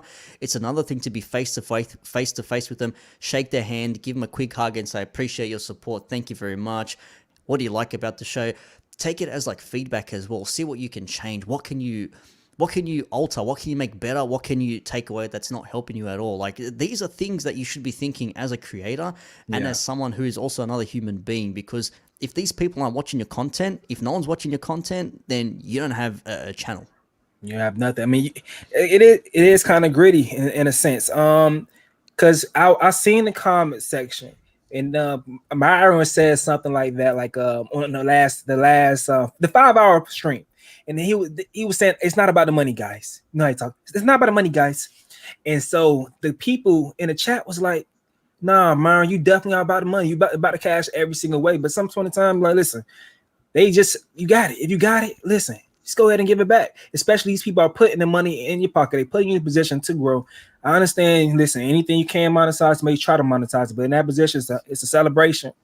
Listen, come on. Riker's got all the info, man. I'm liking this. Yeah. Ayindei got the location for free, so he knew the venue, he knew the promoters, he knew the club owner and security. And according to Ayindei, what Ayindei was saying, this is all hearsay from him. He tried to get everything organized, but Myron kept shutting everything down. And when it came close to time, and when it came close to the crunch, that's when things started getting real. And that's when it was like, well, let's just host a party to begin with. And he also says here, and they still blame him for the party failing. Nah, fam. Like, you can't do that on someone, man. You can't say this person did what they needed to do. They got the venue, they got the location, they got the security. Now your promoters need to step in and do their thing, man. Like, yeah, a bit of a sad situation. Yeah, it's unfortunate. Kamara Marie says, I told you he posted all the receipts. Apparently, Ayindei's put another video out there. Oh yeah. Okay. And apparently, there's too many ninja watchers in here. Y'all gotta sub to the channel. Sub to the channel. Like the video, guys. Like the video, guys. Show love to the homie, man. Yeah, Kevin, send me location, all that sort of stuff. Yeah, it's one of those things. Speaking of Ayindei, that crazy thing, I had a video that I did that broke down Ayindei and Laj's story with why they were coming at Fresh and Fit, and I had it set to go. And then when I saw break-in at the studio, I thought, shit, what's going on here? Put that video on hold. Let me see what the situation is. Ayindei at the door, yelling, calling out Myron. Myron's got a Glock or something behind his head. I don't know what it is. I don't know guns. We've got no guns. We've got no rights in Australia, so forgive me. And he's like, come in. He's like, no, come out, step outside. You know, you always talk about violence, step outside. Let's go. And he's like, Myron and Fresh was saying, well, they busted our door in and he was mad aggressive. He scared the girls, threatened their lives. It's like, man, if a guy came in and wanted to like punch on, in Australia, we say, instead of saying like fight or, get rough, we say punch on. So if you wanted to punch on, it would have been like, okay, this is a little bit heated. I'm going to take a step back. But I wouldn't be cowering away. I wouldn't be like running. I would sit there like, okay, what's the situation here? What's the go? But if I see someone pull out a gun, you best believe I'm like just getting out of that situation, man, because I want nothing to do with no firearm and no bullet ricocheting or getting done anywhere over someone else's beef. So I can understand why the ladies ran. And it was funny because before that, apparently they said like, oh, we don't need men. Like we can look after ourselves. Gun rocks up. Shit, run for the balcony, man. Like hide behind the tables and all this sort of thing. It's like, bro. It's like, come on, man. The irony. Oh, man. Perfect like, timing. Oh, man, it was brilliant. It was brilliant. And Kazashini says here, I broke a door once. I know what it can look like. Never seen such a pristine door if it was kicked in. Yeah, kicked in, man. It wasn't kicked in. Let's check out the video posted by Ayindei himself with said door, man. This is from his channel. Just hold it like that.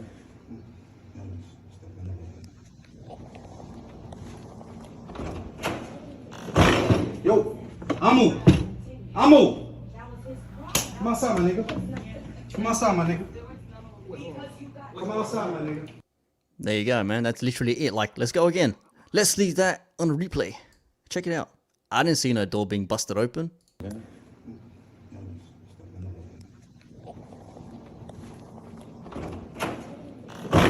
Yo. I don't know, man. Listen, the thing about it is that like Myron's only problem is like certain things he doubles down on too hard. He was going so hard on the fact that the door is broken in, it was bust down, they kicked the door open. He was going too hard on that, so it kills his credibility. And it's like, why do you want to die on that hill? Why do you want to die on that hill? So they charge the subs to repair the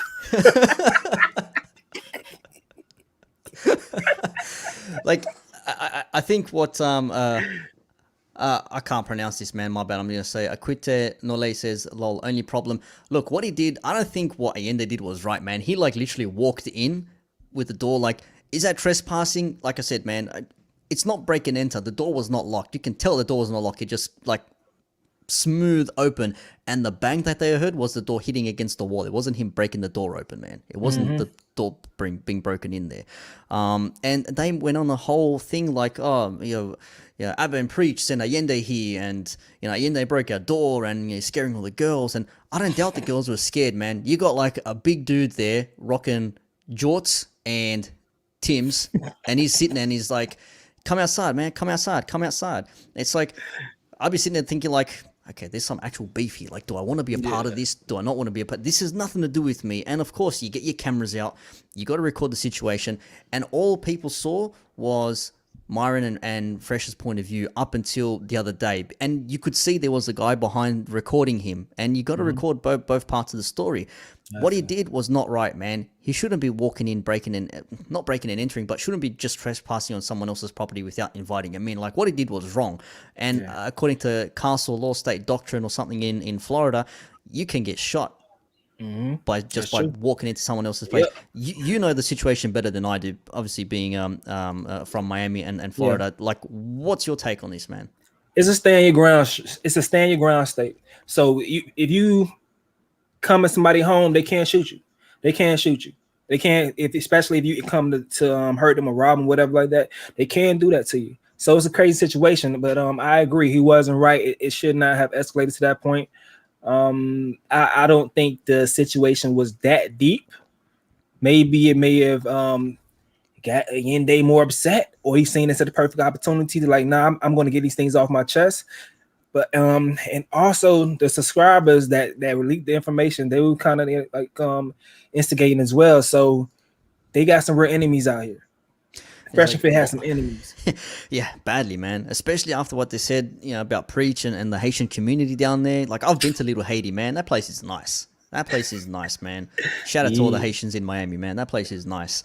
And Bolgrim says, who the hell leaves the door open like that? Like, did they know he might come in after recording when he spoke to Fresh?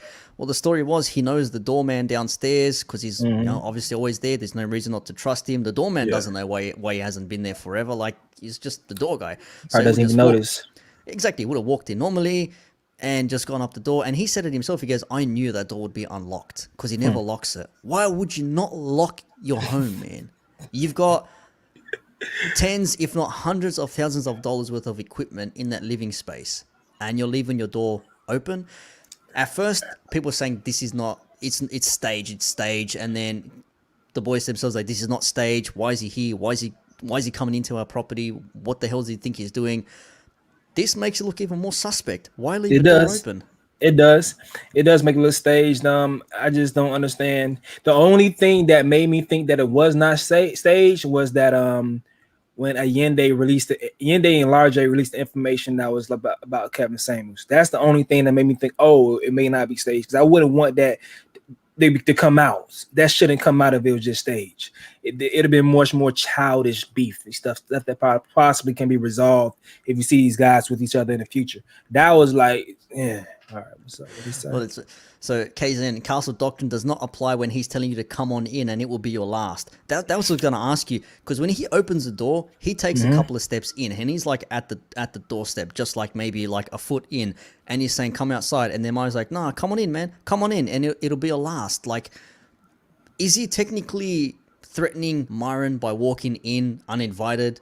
And does Myron then have a case if he steps forward, even if he's just got his hands up, wants to talk or yell at him, whatever? Does he have a right to like fire in retaliation out of safety or concern? I can't. He came there aggressively to fight. So with that intentions to come in there to put harm to him, then he may have a case, and when it comes to that, because he came in for a purpose to fight, so he has a case when it comes to that. I like but I'm not a lawyer.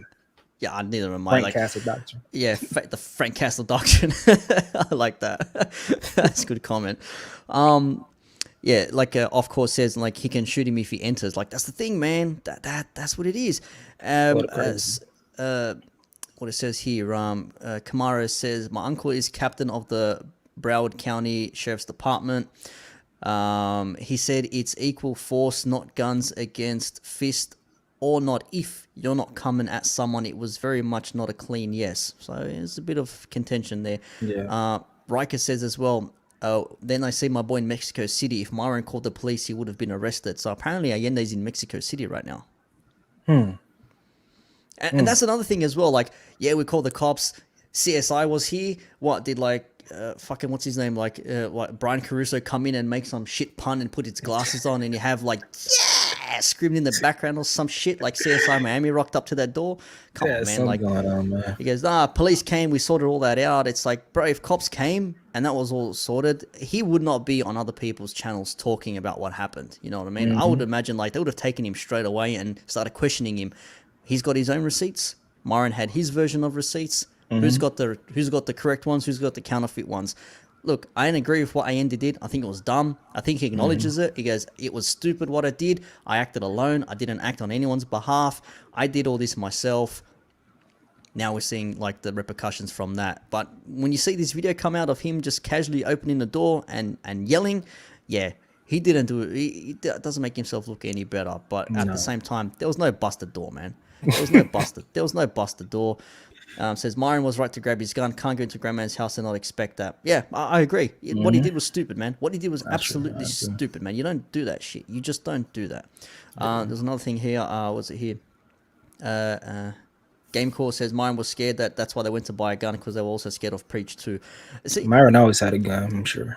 I was gonna say that's another thing, man. That's another thing. When Fresh bought his gun, obviously everyone commented on it. I made a video about it as well. I made some shit joke with Aerosmith, that Fresh has got a gun, and let me think of American Pie. Is that American Pie? Yeah. Not another teen movie. Not another teen movie. That's it. That's Genie. And like Myron would have had his. Fresh hadn't bought his yet, and he bought his. He could have bought his. I understand, or from what my understanding is, you have to apply for the permit. Then and there's a whole bunch of like paperwork that needs to be processed, background check, and all that sort of stuff. It's not just me walking in and saying, "Yeah, I want that 9 mil. Thanks. Sign it off. Here's the money, and see you later." Like there's a bit of work to it.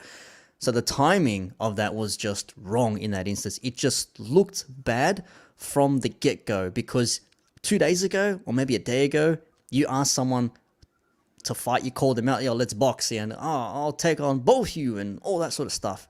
Yeah. And then next day, you're out there saying, I just bought my first gun. I just bought my first gun. It just looks bad. It looks so bad. Especially with everyone thinking you're scared in the first place. Everyone think you're ducking the face, so they definitely gonna think like, yo, what's up with you? Why you buying a gun? So I understand that they're new to this content creation as far as being public figures. They gotta know how to navigate the world the right way, because things that they're doing is horrible decision making, not being able to read the room or how to present yourself when certain scandals going on. It's things he should have never posted. He should have never posted at all. It's things you will learn over time when it comes to dealing with certain scandals and situations. You'll learn it over time. So they just got to get better at that. They're going to be here, so they just got to get better at it. I don't know, man. According to this comment here, F&F down from 388 to 387. Damn, I'm losing bad on this crypto. I need to sell, fam. Get up out of there. Someone said it in the chat as well. Like, I'm watching the Fresh and Fit subs like crypto, man. It's like just watching when it gets up or down, up or down. It's like it's crazy. They gained 1,000 subs and they lost 1,000 subs, man. It was crazy. But they're still getting views, though. The views are still there, man. The views won't go away. That's the thing. Like, a lot of people, you can watch someone's video and not sub to them. That's the thing as well. You can just watch and not sub. You sub if you like what they do and you want to keep up to date with other things that they have to say. But you're not going to watch every video of theirs.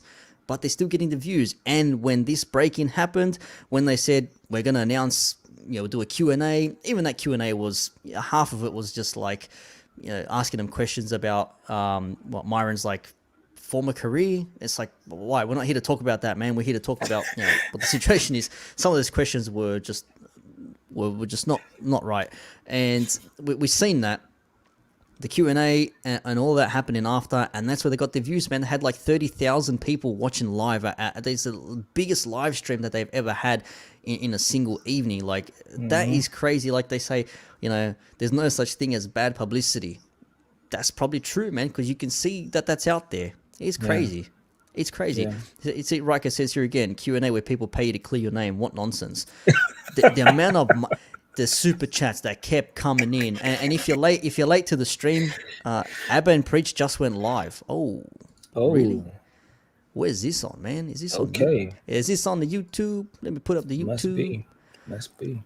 I don't know. Maybe it's it might be Instagram. No, it might be the gram. That's because people asked the questions, were fans. Yeah, they were fans asking the questions. It's just the questions were irrelevant to the main topic at that point. And Instagram. On the gram. Let's check this out. Let's check it. Let's go. Open up my gram. My Grammy. Open up my Grammy. We got it here. Ooh, what's going on? Yeah, so they are talking. I think they're talking about relationships. Yeah, pressure in relationships. Let's talk. So it's not what we think it is. It's not on topic. Okay. No, it's relationship stuff. It's like Abba and Preach laying in bed with his shirt off. Man, it's funny. Oh no, we ain't knowing that right now. No, I don't do. Noel says, yeah, loved how they called it an open Q&A, but took super chat questions. And that's another thing as well. They were hiding some comments and they didn't read all super chats, did they? I don't think so. No, I can't lie. The funniest interaction was how pissed off Fresh was with Pro Man's podcast. I know he was pissed off, man. I knew they were capping when Fresh talked about the NBA player randomly giving them 3 girls a bang. Okay, hang on a second. I got something to say here. As I said earlier on, I had an interview with Sterling Cooper discussing like paying for sex and male escorting and all that sort of stuff. That guy is a bona fide porn star. He was a swinger. He was a male escort. He said he has had over 600 women. You're telling me Fresh has had over 1,000? Come on, man. Come on, bro. You kidding? You can't tell me he's had over 1,000 when a bona fide porn star, good-looking man, Chad of a fella, is saying himself he's had 600 professionally and off camera. Come on, bro. Listen, bro. Listen, dog. Listen. If people want to believe him, listen. They could do what they want to, bro. I don't know. I was gonna say if you know how to fake the phone, play the part, then you'll be okay. But damn, I just don't see how people are believing this. I don't. Come on, man. I was shadow ban. My comments don't appear in their chat to other people, but I just don't get it. That's like it's just not. It's not making sense to me. If you want to rock with that, you want to believe it. Okay, I get it. But you know, when it comes to how he speaks to girls on a podcast or how he delivers himself on a show, I understand he has a stutter, and I don't want to pick on him for having a stutter. You feel me? But it's just kind of crazy. You guys stay over there. Yo, I'm staying over here. I'm cool. I'm good off that. I'm good over here. But I'm happy talking from outside. I don't want to be inside. I don't want it to have nothing to do with it. The type of girls that they deal with, I don't want nothing to do with them. To be honest, I like a little ratchet with my shit, or like hood. Them girls from over there, that's not the type of girls I deal with, for me. But but no, just his vibe and the way he interacts with the women or deliver his messages, it makes it tough for me to understand or believe that he's able to game chicks up like that, because it's tough for him to deliver his game on the shows when he's speaking about game. Yeah, I understand he has a stutter, but maybe I understand. Hey, he's been improving that as well, man. Credit to, like, you got to give credit where credit's due, man. Like, I've had friends in the past and they've had stutters that haven't been able to speak properly, and even I'm dyslexic sometimes as well. Like, I'd say messed up shit, and I'm like, let me rephrase my comment. Let's say it again, slower, more clearly. But yeah, credit where it's due. He's improved himself, man. And that's the thing. When you get fired up and when you get so into something, you tend to like forget that you need to breathe and just process information. Like, you ever been into a shouting argument? You just yell things and you forget what you've said half the time. That's what it's like, man. Like, but credit to him, he's improving his stutter, man. So shout out to there. Second super chat ever for me. Thank you very much. Lav or Lave, I'll say Lave, sounds a bit more exotic. Says, happy I found your channel through the drama, loving your content. # free Western Sydney. 100%, man. Free Western Sydney. Yeah, I got more super chats. Holy crap, this is nuts. Another one, CK with the 5 Canadian, I think it is. The best description of FNF is they're trying to be the next Jerry Springer of the Red Pill community. Yes, a lot of people have likened it that. Yes, that's what it is. We got a, what's this, just super chat, SEK. What's SEK? I need to get up to terms with my currencies, but 20 SEK from Maria Angelicam. Thank you very much for that. Really do appreciate it. Hey, man, I'm just one dude with another guy. Just talking about this because we're interested in it, man. We're just interested in discussing things. It's really interesting in saying 1,000 souls. Burn the desire. Shang Tsung. Really had to burn the Shang desire? Tsung. Shang Tsung wins. Come on, bro. That's so listen, not guys. right, man. You gotta burn the desire. He never had burn the desire. Because I'm trying to tell you guys, you do this, it's all right. Yeah, facts, man. Facts. It's fact. If you say facts enough times, it becomes a fact. You know that stuff? I understand. Because Myron, man. That guy right there. Swedish krona. That's what SKA is. Thank you very much from Sweden. Thank you very much indeed. That's crazy. Another one here. Off core. 2 British pounds. Can't pay much. Artist through 3 lockdowns. Nah, shout out to you, man. And yeah, Great Britain has had a tough as well, man. I keep up to date with the stuff in England, man. Like it ain't fun over there. Yeah. Let's read some comments. You can't buy personality, but don't tell Fresh that. Ouch, man. Ouch. Shouts out to you. Shouts out to UK, man. That's my most of my followers come from UK. Love to the UK. Luke Cage, do your friends with stutters get girls though? Honestly, I haven't seen it, man. I ain't seen it myself. Damn. I don't know, man.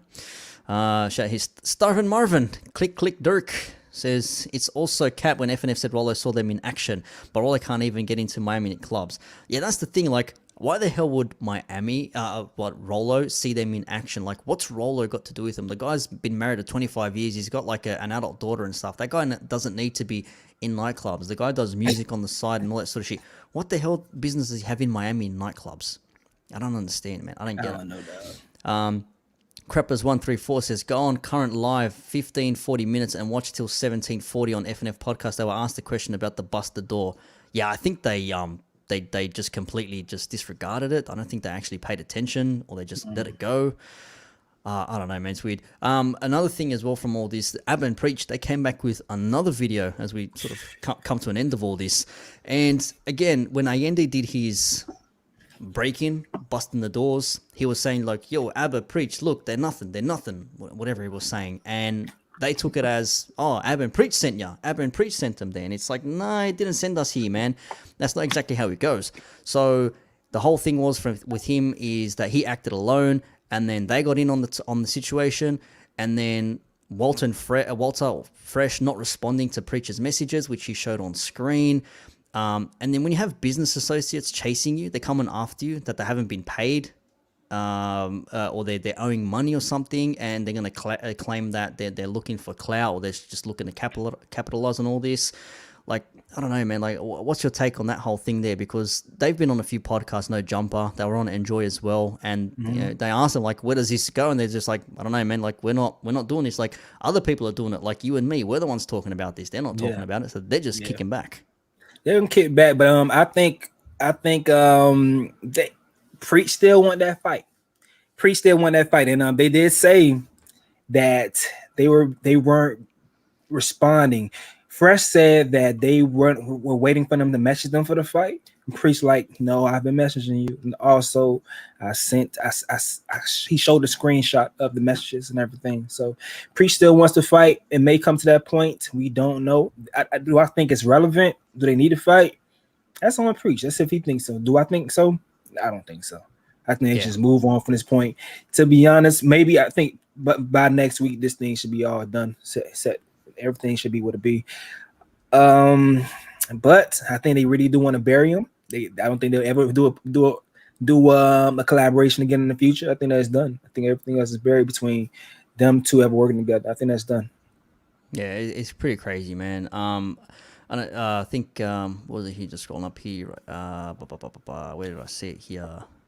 Riker says, I will check out, or can you share it on screen? What do we need to share on screen again? I forget. We're talking about the Abba and Preach video. I don't want to really break it down, but they just basically gave content, throughout the whole thing. Yeah. And the whole thing says, Le Mignon, Flay Le Mignon says, so Ayindei doing that doesn't look bad, right? But for Fresh to buy a gun, beef is bad. No, Ayindei doing that stuff wasn't right. We said him breaking in and doing that stuff wasn't good, man. It was not good at all, man. That was not good at all. That stuff I don't condone that stuff. I said it was dumb for him to do that to begin with. Like, you don't go there. If you know the place is unlocked as well, you just don't walk in there like that, man. It's pretty dumb. For what? Yeah, exactly. Just to make yourself look good, make yourself look bad. I don't know, man. It's pretty stupid for him to do what he did. And he says it is himself. It was dumb for me to do it. I shouldn't have done it, but that was the only way I was going to get what I wanted out of it for my own closure. If he's happy with peace doing that, then be done with it, man. Apart from that, I don't see him actually caring after this. He's got his own thing going on now, and he's got his own ideas and his own thoughts about, helping young men navigate the world and all of that. But it's just, Luke Cage says that fight would be lit. Yeah, he should do it, man. I mean, it would be crazy. That boy, they say Priest does MMA. Yeah. So yeah. Yes. Neto Hash says, hey man, the guys disrespect them, challenge them, the man contact him through DMs, and then they have the nerve to say, you have my number, call me, we will do it. You goofy, like Patrice used to say. You goofy. That's true. That's true. Yeah, it's one of those things where you just say to yourself, he says, you could have called me. Okay, I'm messaging you. I'm calling you. You're not responding to me. So It says seen. yeah, that's it. Yeah. It says seen. Yeah. It's where was it? I saw the thing. Someone commented about it being said. Seen. Where was it? I saw the chat here. I don't know where it was. I saw it somewhere there. But yeah. Yeah. Good pronunciation on the mignon. Le mignon. That's what it is. It says, why he got to show up in Tim's though, making us New Yorkers look bad. Hey, that man is ready to get it down though. That's how you know he's trying to stump him. He's from New York originally though, isn't he? I think that's what he said. It sounds like he had a New York fitted on, so it looked like home dude looked dumb as fuck. Yeah, He was not thinking at all. No, Yeah. it was horrible. It was dumb, man. It was dumb. Like I said, what he did was so stupid, man. You don't do that. Absolutely dumb. Bottom says, Preach on Adam 22 said his family has a house in Miami and he knows Florida law. That's why he wanted to do it in a friend's gym that he knows in Miami. Yeah, and he said it as well. He goes, I don't want no cameras. We're going to have helmets. We're going to have gloves. We'll front out. If I lose, I lose. But I'm going to stand up like for my honor effectively. And that is what we're going to be doing. That's where we're going to be at. That's where that's pretty fair, man. I mean, that is pretty fair as far as I can see. Dallas Tomlinson says, with celebrity boxing so big right now, I don't know why they wouldn't try to do it. Well, at first they said let's do a Fresh was like, yeah, let's go 500 grand. Let's front up right now. Like, let's put it up like for money. And he's like, we'll get promoters. We'll make it a big spectacle. Man, if that was really the case, you could have laughed off what they said initially with the whole paying for box thing and said, okay, you know what, we disagree. Let's do something out of it. Whether Abba and Preach would have said yes to it to begin with, based on their own notion of ethics and morals and integrity, I don't think they would. Or like I said, so. I think he said they'd give the money to charity. I don't think they would have like profited off of it because they said they're not about the money. Fair enough if they're not. That's cool. And the thing is, it's one of those things where you say to yourself, okay, if we actually did go ahead with this, what's the outcome? What happens after that? Like, do you just let it be done with, or do you just keep it going? Like, I don't understand what the situation is behind that. Where do you go from there after? If you do fight and you do, someone wins, someone loses, or you just have a scrap and you just get those emotions out, what do you do then? To that point, it's just, I don't think you come back from that. You just scrap, get emotions out, and you move on in your life. Especially once you disrespect somebody's mother, disrespect somebody's heritage and everything. You know, Kevin Lopez. Imagine dying to Myron. Shake my head. Come on, man, can't do that. Says he Intemico. No, Imetmi Keme. I can't pronounce names now. I've gone. I met Mike Mo. Thank you. This is my dyslexia kicking in now. 182 says, to be fair, I think the real reason was to try and convince Fresh and Chris of Myron's snaky ways in a dramatic fashion. And yeah, what he did going in live during a live stream, that was pretty bold, man. That was, you could not have planned it. Like, if they were sitting together in a room plotting, like with the script, like, how are we going to do this? Oh, we'll do a live stream. And then we'll bust the door open, and then he'll come in and call me out, and I'll bring my gun. The girls will run, and Fresh will say like, what are you doing? It'll be dramatic. This is a bit far-fetched, man. It's not a TV show. Yeah. Of course, says how long until YouTube MMA? Man, if Logan Paul or Jake Paul, whoever it was, and KSI can fight, I don't know, man. Why not? Akute Nole says, everyone who cancelled FNF are betas. I think this alpha beta thing got a die soon, to be honest, since no one seems to be consistent on how either is defined. They thrive on thinking they're alpha males. That's an interesting point there. FNF to be cancelled. I've said it before. I'll say it again. I don't want them to be cancelled because I'm against this whole cancel bullshit. Like, because we've seen it in politics, we've seen it with journalism, we've seen it with TV shows, and this whole outrage thing. If they have a bad product, it will show. Don't watch their product. Same, if you don't want to hear what we're talking about, don't watch the stream. I respect that, man. You make a decision to watch something. If you want to see a train wreck on TV with reality TV or whatever, go ahead and watch that. But then don't be sitting here complaining, this is dumb, this is stupid. Don't watch it. Or you can at least critique it and give some points as to why it's dumb or why it's stupid.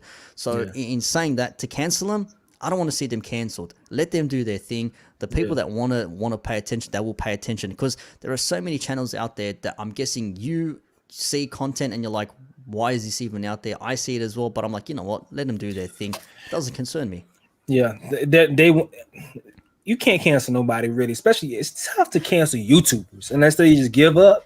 It's tough to cancel a YouTube because once you build a fan base and you have a formula, you at a certain point, you keep pushing out that formula, you just make it through it. Just make your apology video or a 5-hour live stream Q&A where you get super chats, and then you move on from that point. I don't know, but listen, they're gonna keep on rocking.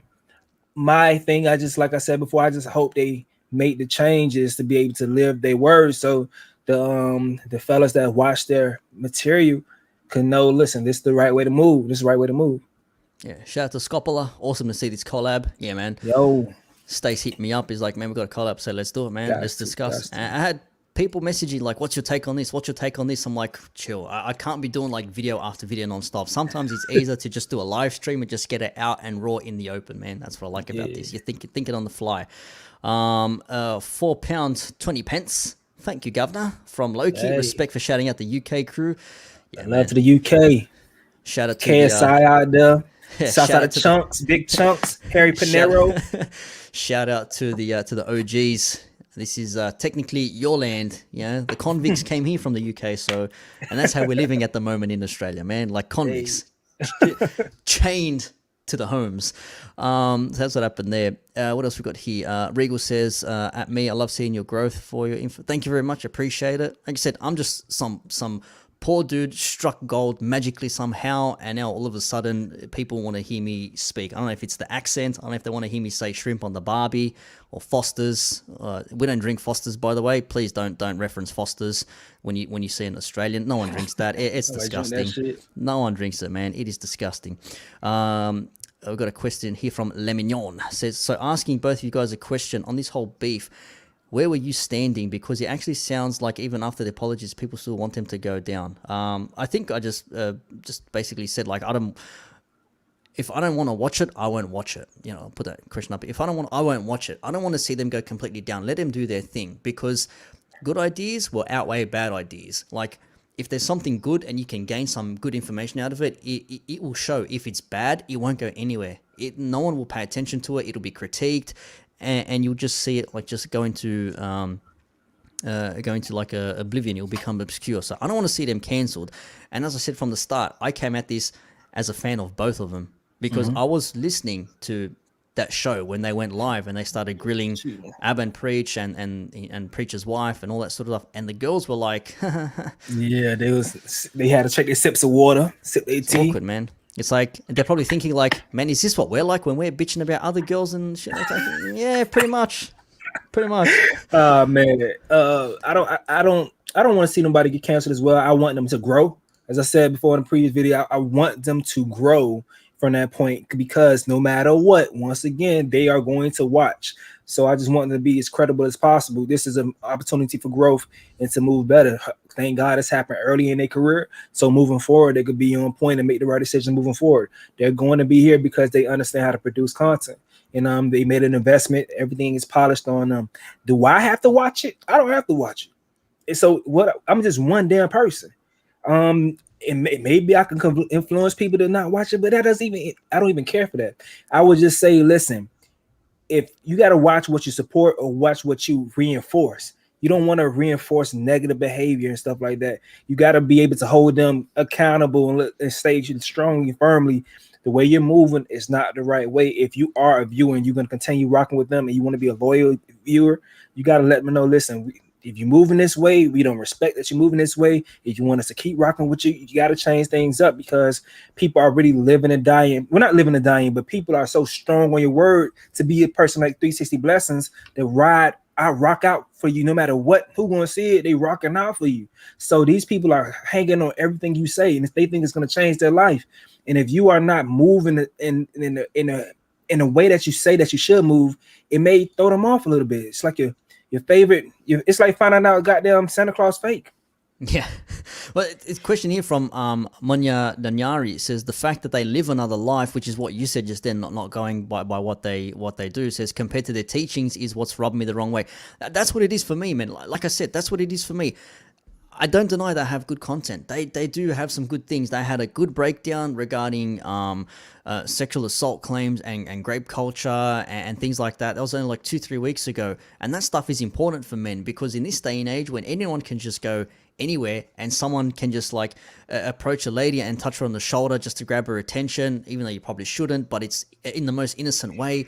And then that can be misconstrued. And then it's like, he assaulted me, grabbed my shoulder and all this sort of stuff. And we know in this sort of climate, and that's why sometimes a lot of guys just like, you know what, ladies aren't my thing, I'm just going to build myself up, and then when the time's right for myself, then I'll start, you know, going out there looking for a girlfriend or a wife or whatever. So yeah, what they did and how they did it is one thing, but it's them not living up to basically what they say for everyone else to live up to. And Scopalo says here as well, it was a matter of integrity. You made an error and got called out. Take the criticism and improve. There was no need for the exaggerated emotional reaction from FNF. Love the way AMP keep it class. They're chill. And look, Myron did say the other day, I think it was in the Q&A or before it, like he actually finally owned up. He says, look, we apologize. We took it too far. Shouldn't have said that. Apologies to Abba and Preach. Apologies to Preacher's wife. We should never act like that. We should be, you know, doing things in the right way and yeah, this, that, and the other. But it's probably a little bit too late. Like, I can appreciate that he finally said sorry.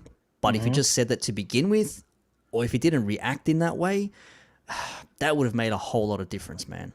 Big difference. It made a big difference. It made a whole lot of difference. Galkamore says Hassan Harbi is another fake one.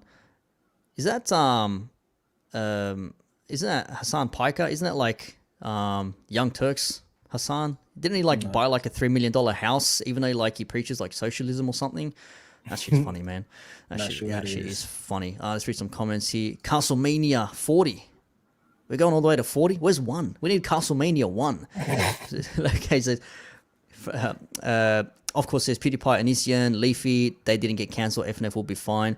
But the thing is, FNF make very specific content though. That's the thing. And how they approach it with women, that's what could be tricky. Luke Cage, you know, YouTube is like WWE. It is, man. And even this is like WWE as well, man. There's drama going non-stop. It's like, you know what you could equate it to? I just thought about it. If you're a WWE fan, WWF from back in the day, you will remember when Stone Cold Steve Austin went to Brian Pillman's house and Pillman pulled out his gun and everything just like went blank. That's what you could say. Ayindei going to their studio was like, Ayindei rocked up, Myron pulled out his gun, and everything just cut to black. You're like, whoa, what the hell just happened there? That's what it could be seen as, man, if you think about it. Oh, man. Kevin Lopez, he wants to hear, that's not a knife. This is a knife. You can say it anymore. That's not a knife. This is a knife. When the Americans put on an Australian accent, or say, that's not a knife. This is a knife. The American accent.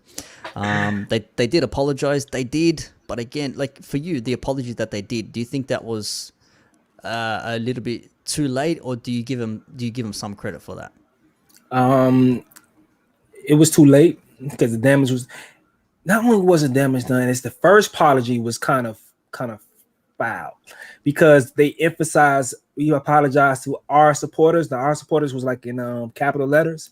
So it's like, damn, that's kind of like, you know, kind of sideways, and you're not really apologizing directly. And it's looking like you only apologizing because you lose supporters.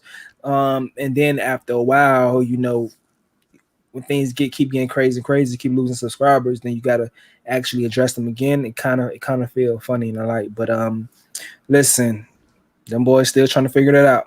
I'm not trying to make any excuses for them, but I guess they trying to figure it out. They're not doing everything the right way. They're realizing right now they're not as Teflon as they thought they were, and hopefully move better in the future.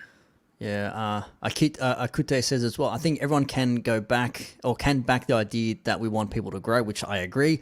But some people resist growth because of their own ego, and it fuels a bad ideology. And that's what it sort of comes across as. Like, a lot of people have likened it to, and a lot of people that have spoken out, like Myron is like a control freak. He's got his ego out there. And it's one thing to be the alpha, to be like, I'm the leader here. This is what we're going to do. We're going to move this way because this is the right way forward. And it's up to you to show that leadership so you can convince someone enough. And when I say convince someone, I don't mean like manipulate or dupe them.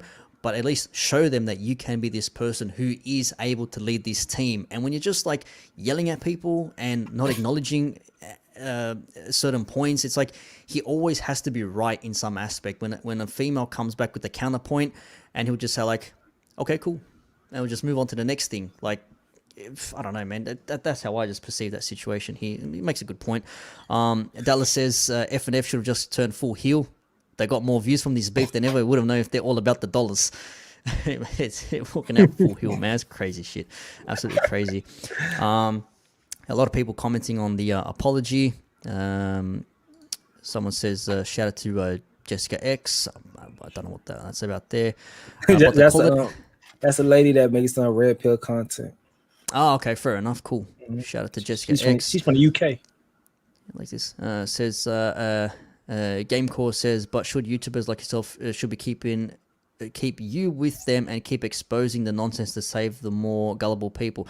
That's a good point, man. Like, if there is something that is bad out there or that is in bad taste, I think people should discuss it. I don't think they should come at them and say, don't watch this, they're terrible, they're this and that, they're East and ism and all these other words, because that can be like thrown away so easily. Like I said, if you have something valuable to say, you say it with counterpoints. You put forward why they're wrong, and you come from it from like a rational point of view. Like, I hate when I'm in comments and you're just reading things. It's like, bro, you stupid, bro, you dumb. Like, you know what you're talking about. Like, nah, you capping. So it's like, give me something. Tell me why. Don't just comment for the sake of commenting, man. That's what annoys me. I agree, but based on that last comment, I think the smaller YouTubers, you have a duty somewhat to be honest as possible, because that's how you grow a fan base, because they understand your values.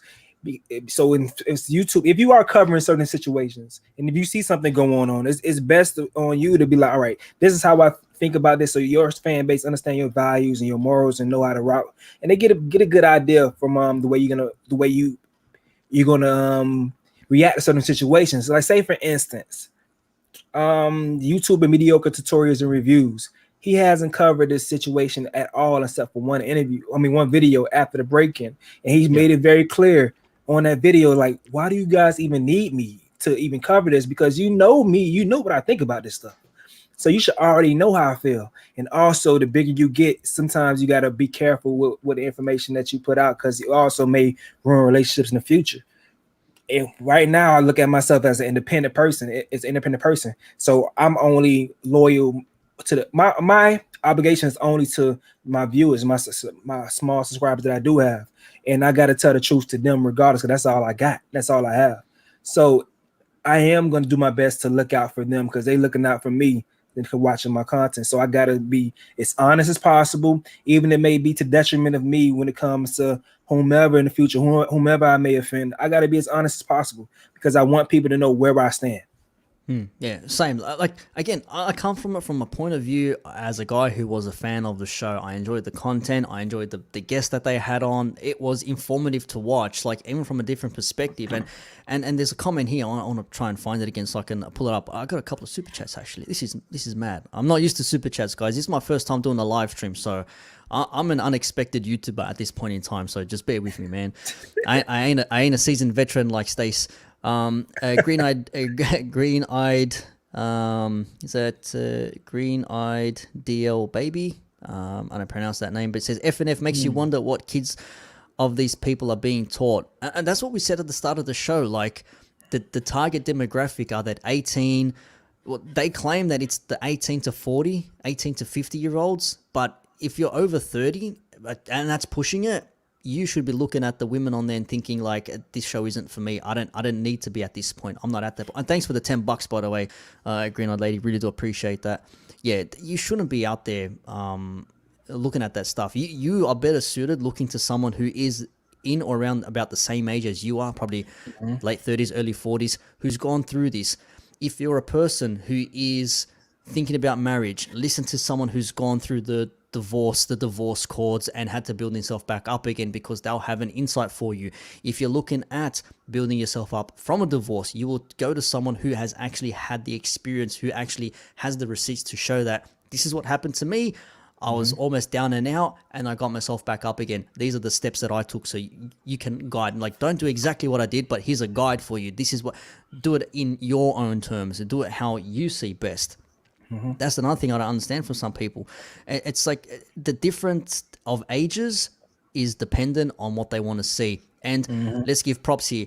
The whole talking to females on air and debating them, Kevin Samuels is second to none with that. Like, there is no one better than Kevin, right? Listen, it's one thing having just a general discussion with women. If I had a conversation with the lady, let's just say I want to discuss like OnlyFans. Like, I personally not OnlyFans fan, but I understand why it's there. I understand why people use it. I understand you got to make your money somehow. If I was to have a conversation with her, I want to know why it is what they do, and I'll give her my thoughts back and why. I would probably think like it's good in the short term, but in the long term, you don't really get maybe, you know, the return of investment you're probably hoping for in a long term sense, relationships. But I want to have a conversation. Kevin Samuels again. What do you want? What are you looking for? Ask the questions. Take the information in. Give advice back. And when they clap back, he's like, "Hang on, you're asking me for the information, and you're not happy when I'm giving you that," sort of a thing. yeah. But I the don't guys have patience for that shit. Yeah, like the guys before him, like Tom Likas, people can have their opinions about Tom Likas. He was doing this back in like the late 90s, early 2000s, talking to ladies live on air, saying the exact same stuff, you know, we're discussing today. Again, following from him, the great Patrice O'Neill, man, the Black Phillip Show. You want to know half this stuff? Watch the Black Phillip Show. There is so much gold in there. You will learn almost everything you need to know, and you don't have to, like, it's good to pay attention, keep up to date with things. Instead of me going on here, the point is we've come to a point now where, because society is so different now, and because social media is such a big thing, what Fresh and Fit have done is they've taken all this information and made it relevant to the current social media generation, if that makes sense. Yeah, I get that. I respect what they got. Yeah, that's what it is. It makes sense that they've brought it to that social media generation, and Pascal said it's like fast food. It's easy to digest, and you can get it whenever you want, and it grabs clicks and attention, man, and attention. Like, it is what it is. Yeah. And it's a green-eyed doll baby. So that's what that is. My bad. Appreciate that. Shouts out to you. Thank you. Starvin Marvin again, all the way from Ethiopia, says, the silver lining to all this drama, we found this channel, Aussie, oi. I actually hate that shit, man. I hate that Aussie stuff. Another one, Akute says, got to support, gave me 3 shout outs, got to give something, $5. Appreciate that. Me didn't have to. I'm happy to shout. Bobby Moore, stoic, rational, and calm. That's the thing, man. That's what you got to be, bro. Yeah. Starvin Marvin, everybody lies about their body counts. Silly. There was a comment up here, was it? Somebody says here, I will know when FNF have had true growth when they stop lying about their body count. But 1,000? No, like 1,000? I can't believe that. If a bona fide porn star says he's had over 600, come on, man. 1,000? I can't buy that, bro. I can't buy that.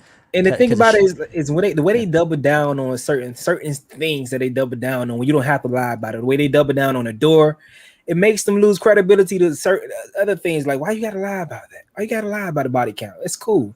If he'd have said 80, that'd have been cool for me. That'd have been make more sense to me. But 1,000?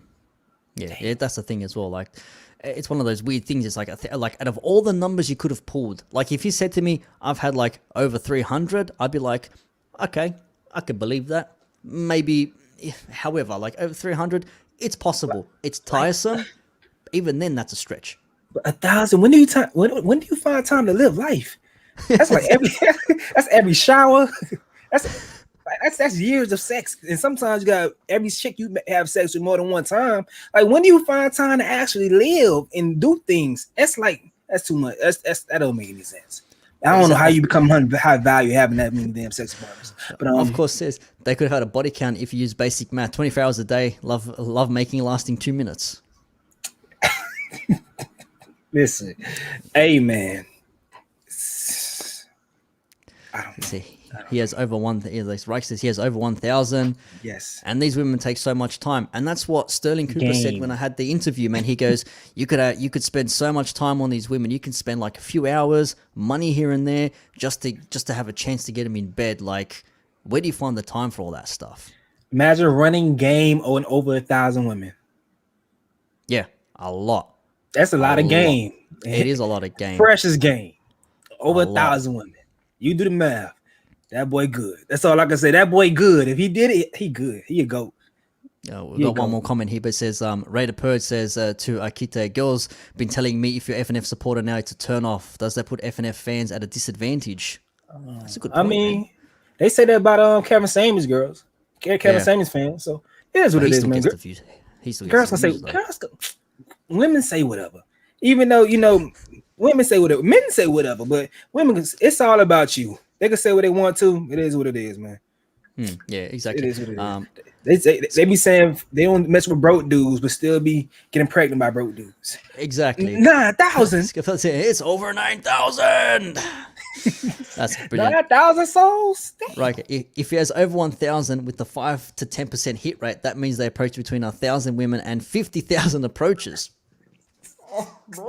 Oh, when do they have time to do anything? Like, that's a lot of time into women.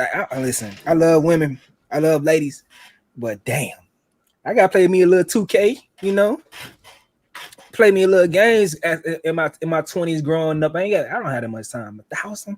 Yeah, like, man, like, yeah, you're in the double digits. Like, I'm in double digits, but like, Yeah. man, even for me to push triple digits, I need to be doing like nothing except just going after women nonstop. I don't have time for that stuff, man. I'm too busy like doing shit like this, working still. You're DJing, you're going out, you're getting fit and looking after yourself, man. You gotta look after yourself first and foremost, man. It is what it is. Shout out to Patrick Shahan. Shouts out to 10. you, homie. Again, was that Swedish krona, the 10? I think that's what it was before. Let me check this out. SEK currency. This is good about doing this stuff on the fly. SEK, yep, Swedish krona. Appreciate that. Thank you very much. Again, I'm new to this, what do you call it, super chat thing. And next time we're on, if I'm on with Stace, we'll do it on his channel. Give him the love as well. Hey, man. Gotta give it. Clark Kent. What's your true name, Kal-El? Clark Representing Kent. South Africa. That's basically global. Holy crap, Hey, that's awesome, man. South Shout Africa out. was good. That's the beauty about this, man. That's the beauty about this. I love Hell it. yeah. Again, Kite, how are they getting that many girls and taking their souls? It don't add up to me. It The doesn't. math ain't mathing. That's what the ladies be saying. The math ain't mathing. That don't make sense to me, but hey, I don't know. This is an interesting point here from Just the Face 9 because I watch this stream. Like full disclosure, like I'm a fan of Rollo Tomassi's work. It has helped me better myself as a man. Like I've gone through like shit periods. I've never gone to periods where I've thought about self deletion or doing anything crazy like that. But every guy goes through a point where it's like, okay, what am I doing now? How do I need to go to the next level? Why is this not happening for me? How can I level up and whatever. And his work has helped me. So I'll be full complete, honestly, from there, man.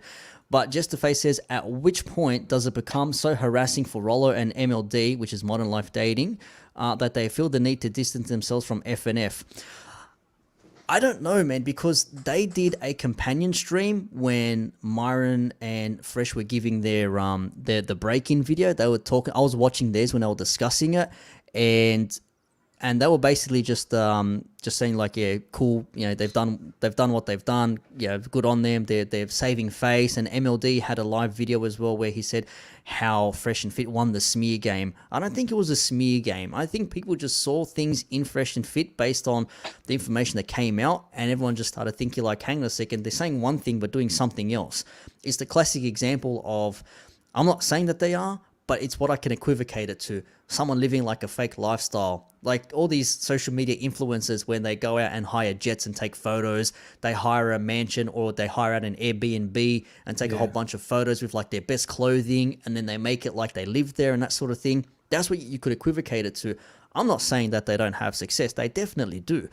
But when you're acting in certain ways, when you're trying to teach guys, don't go in raw, always keep it wrapped. These are the ladies that you don't want to be chasing, but they're chasing those same women. That's what doesn't make sense to me, man. That's what doesn't make sense to me. So I don't know if they're gonna stop. They are friends of theirs. They're gonna back them up all the way. I don't think they're gonna separate themselves from Fresh and Fit because they are good friends with them. But even then, those that are close to Fresh and Fit, a lot of the guys, they're staying out of it because they're friends with Kevin Samuels as well. And if they speak out for Fresh and Fit, then they lose that with Kevin Samuels. And Kevin Samuels is too much of a hot thing right now to risk getting yourself out of it. Yeah, just chill out. Risk yourself out of it, man. That's my take on it, man. I agree. Oh, sorry, I missed it. At which point does it become so embarrassing, not harassing? Sorry, embarrassing for Rollo that they feel they need to do. Yeah, so hopefully I answered that.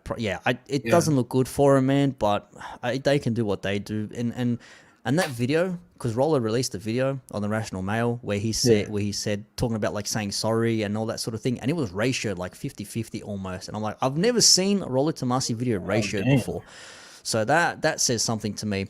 Scopalo says, yes, you are global. I'm here from Nigeria. Shout out to you, my man. Shouts out to you, man. Appreciate that. When you guys get more, consider having StreamYard. We are on StreamYard. Yeah, this is StreamYard. I had to get it first up because I never had it before. He says I would come on. Yeah, we could do like a Q&A in the next coming days. You know, I'm sure there are more developments that are going to happen, man. This shit ain't going to stop. Crafted by Aiden. An excellent shout out from London. Hey, love to the UK. Yeah, you sound like you're from London. Shout out to you, sir. Crafted by Aiden. He's watching out of London, yeah? Sounds like an old geezer. Halloween 6 says, yeah, they straight capping. Yeah, pretty much. That was it. What do we got here? A rate of purge, $2. Only Shang Tsung can claim so many souls.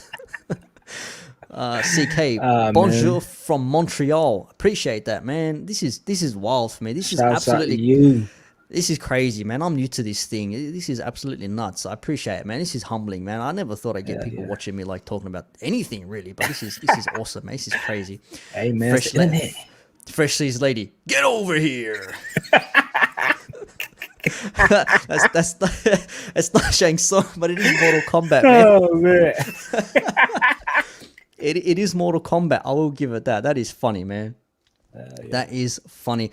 What else we got here? We might start wrapping things up, going on for a while. British accent on point. Yeah, I can do accents, man. I've done some accents in my videos already. I drop an American accent and 1940s Hollywood and all that sort of stuff. It's wild. It's absolutely wild, man. It is crazy.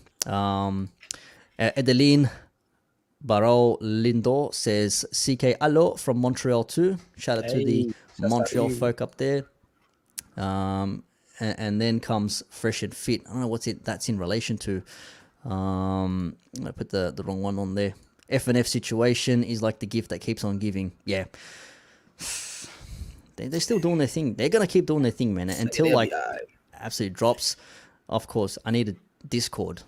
Too early for that, man. I need to actually see if I can retain people and keep things growing before I get anything like that. People already said to me like, get merch. I'm like, what the hell am I going to sell merch for? I'm no one. I've had someone say sell. I'm like, I'm nobody. Who the hell is going to buy a shirt? But they suggested I get a shirt that says on the hour because of my experiences with like hired women on boat parties and private parties with guys. Like I call them on the hour because they are hired to be there, like escorts, just to make the party look good, which is why I would use them. So that could catch on somewhere. I don't know. Never know. Catch on. Dallas Tomlinson, $2. CLE represents. Is that CLE. Cleveland? Yeah, it might be. That's Cleveland. Cleveland. Shout out to Cleveland. Not from Ethiopia, but from the Philippines. Hello to you, Philippines. Shouts out to you, homie. Thank you. Loki said, what kind of music do you play? Yeah, I play house, dance. I play everything, but that's pretty much what I play in clubs and that. So a few more shout outs. Gluck Ulf from Germany. Good night. Bro, how the hell you was able to pronounce that shit? I don't know. I'm just guessing, man. I'm European, man. So I'm just guessing at this point. I'm just guessing. 3 Montreal folk in the chat here. CK says there's a trend on YouTube. I think it's called ASR or something, where they pretend to be part of the real, then it turns out to be something else that's fake. That's what FNF feel like. What's ASR? Is she talking ASR? I don't know. I don't know either, man. That's crazy. Classic. I love house. Respect. Yeah, I play heaps. I love my house tunes, man. Royalty blessed, $10. Y'all boys keep grinding, keep reporting and commentating, both of you. So what's this FNF situation affected you both personally? That's a good question. That's a good question, man. I'll go to you first. Like, were you a viewer of this? Has this affected you in any way, or does this give you a difference of opinion on FNF now? If me personally, it affects me when it comes to like knowing what to do, because I just look at this person. I try to have an abundance mind state, knowing that I'm going to be successful in this YouTube landscape, and it's letting me know, all right, if I come across a situation, or if I ever come across any tempting situations, what not to do to throw me off track. So it's giving me a lot of lessons to learn, and also it's letting me know, like, how to deal with situations. It's things that I'm thinking about personally and things I'm thinking with business wise. Now, what they're going through, I mean, I already know how I move as a person. I already know, like, I wouldn't do those things morally. But as far as like any YouTube beefs and stuff like that, I don't know if I ever engage in stuff like that, if it's even worth it. Yeah, What do you I wouldn't want to be involved in anything, man. Like, if someone has a disagreement with what I have to say, just let me know, like, what the situation is. Hey, man, I heard what you said. This is what you said. This is what I think. Let's discuss it. Like, at least if you're coming from an honest point of view, like, people might say, like, I don't know, whatever. They'll just have like a certain point of view, let's say, and then you're coming at it from a point of like, okay, well, this is actually the situation here. This is what I actually want it to. This is what I'm thinking. What are you thinking? And you come to some sort of like agreement or disagreement. It's one thing to be like actually debating ideas, and depending on how you do it, and it's another thing to just be coming out at someone and just calling them names and all sorts of crap, like in chats and clapping back with like response videos and all that sort of stuff, man. It's I personally wouldn't want to do it, but the way it's got me, as a viewer, like what they were teaching or maybe just getting out there, getting that news out there, it wasn't really new to me because I already follow most of that stuff anyways. But like I said, when they brought in certain guests and certain people to speak about certain things, if it was marriage and divorce, if it was finances, if it was crypto, if it was, how to own a whole bunch of money, how to game women, if that was what your thing was, like the people that they brought on, that's what got me going. And it was just a popular good thing to watch, man. You could see there was good things out there, and then the more it progressed, the more it became more of like an after hours show in entertainment, and the ladies getting kicked out and kick out cam and all that sort of stuff. It just became a little bit too much. It's like, you guys have like gone up in subscriber count. You've become more successful, no doubt. The views are there, the likes are there, the engagement. You're making money. There's nothing wrong with making money. Yeah. But the way you were going about it, some people would have already said this is going to be bad. Some people called it out. Some people have been calling them like frauds and stuff like that for ages. But the people that have been calling them frauds, I've noticed they've been in the pickup market game themselves, like in the PUA areas. I'm not a pickup artist. I'm just a bloke just trying to be the best man he can be, as honest as I can. And that stuff does not interest me at all. I don't watch any pickup content whatsoever. And it was the pickup guys that were more so trying to expose them to begin with. Maybe there were other avenues that they were looking at this as well at one point. I just don't know if it was something that people were waiting for, and when they saw a slip, that's when they got into it, or maybe they saw the writing on the wall to begin with. Is there anybody in the chat that does watch pickup artist content and has it work for you? Like, I really want to know that. Me, I just need a drink. Just give me a drink and I'm on everything. Anything I see, that's all I need. But I won't lie, man. Being a DJ has its perks, but at the same time, like, it can be a bit of a pain when you get approached. Like this is what I don't understand. Like Fresh and Fit and RP will talk about, getting yourself to a certain point where you're confident enough to approach women, and if you get rejected, it's like, whatever, I don't care. Next one will come along. I don't care. Whatever. With that being said, sometimes when I'm out and I'm playing, you will get approached just to be like, oh, hey, can you play this? They'll ask you for a request, or, how are you? And all these sort of things. And not every girl that's going to come to you, even though she's maybe attractive, maybe she's not your thing. That's not to say I'm, some magnet, which I definitely am not. Man, look at my face. Like, this is not the face of like a 10 out of 10 guy, right? So, but not every girl that approaches you, you will go for. The same way, not every guy that approaches a girl, she will go with too. So there is an element of, if it's not for you, it's not for you. Just tell them straight out. With the pickup artist game, it's all about numbers with them. As they keep saying, you have to keep approaching women in order to strike. So if you approach 100 and you have 10%, you might get, 10 girls out of that. Or if it's a 1%, you'll get one. But you have to put the work in there. For me personally, I'm not about that. That's not for me. I'm not out there to pick up women by chatting to them cold approach on the streets and things like that. Yeah. It's not, personally, it's not for me, man. I don't know. I mean, I did it in my early 20s.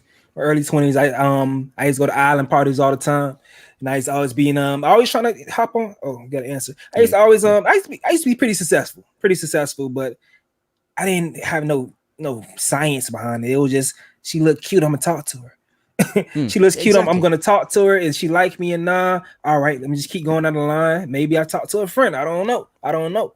But I mean, if guys do want to know anything, just work on yourself. Just be the best you, and everybody know that, right? That's common sense. Be the best you. What to say? Yeah.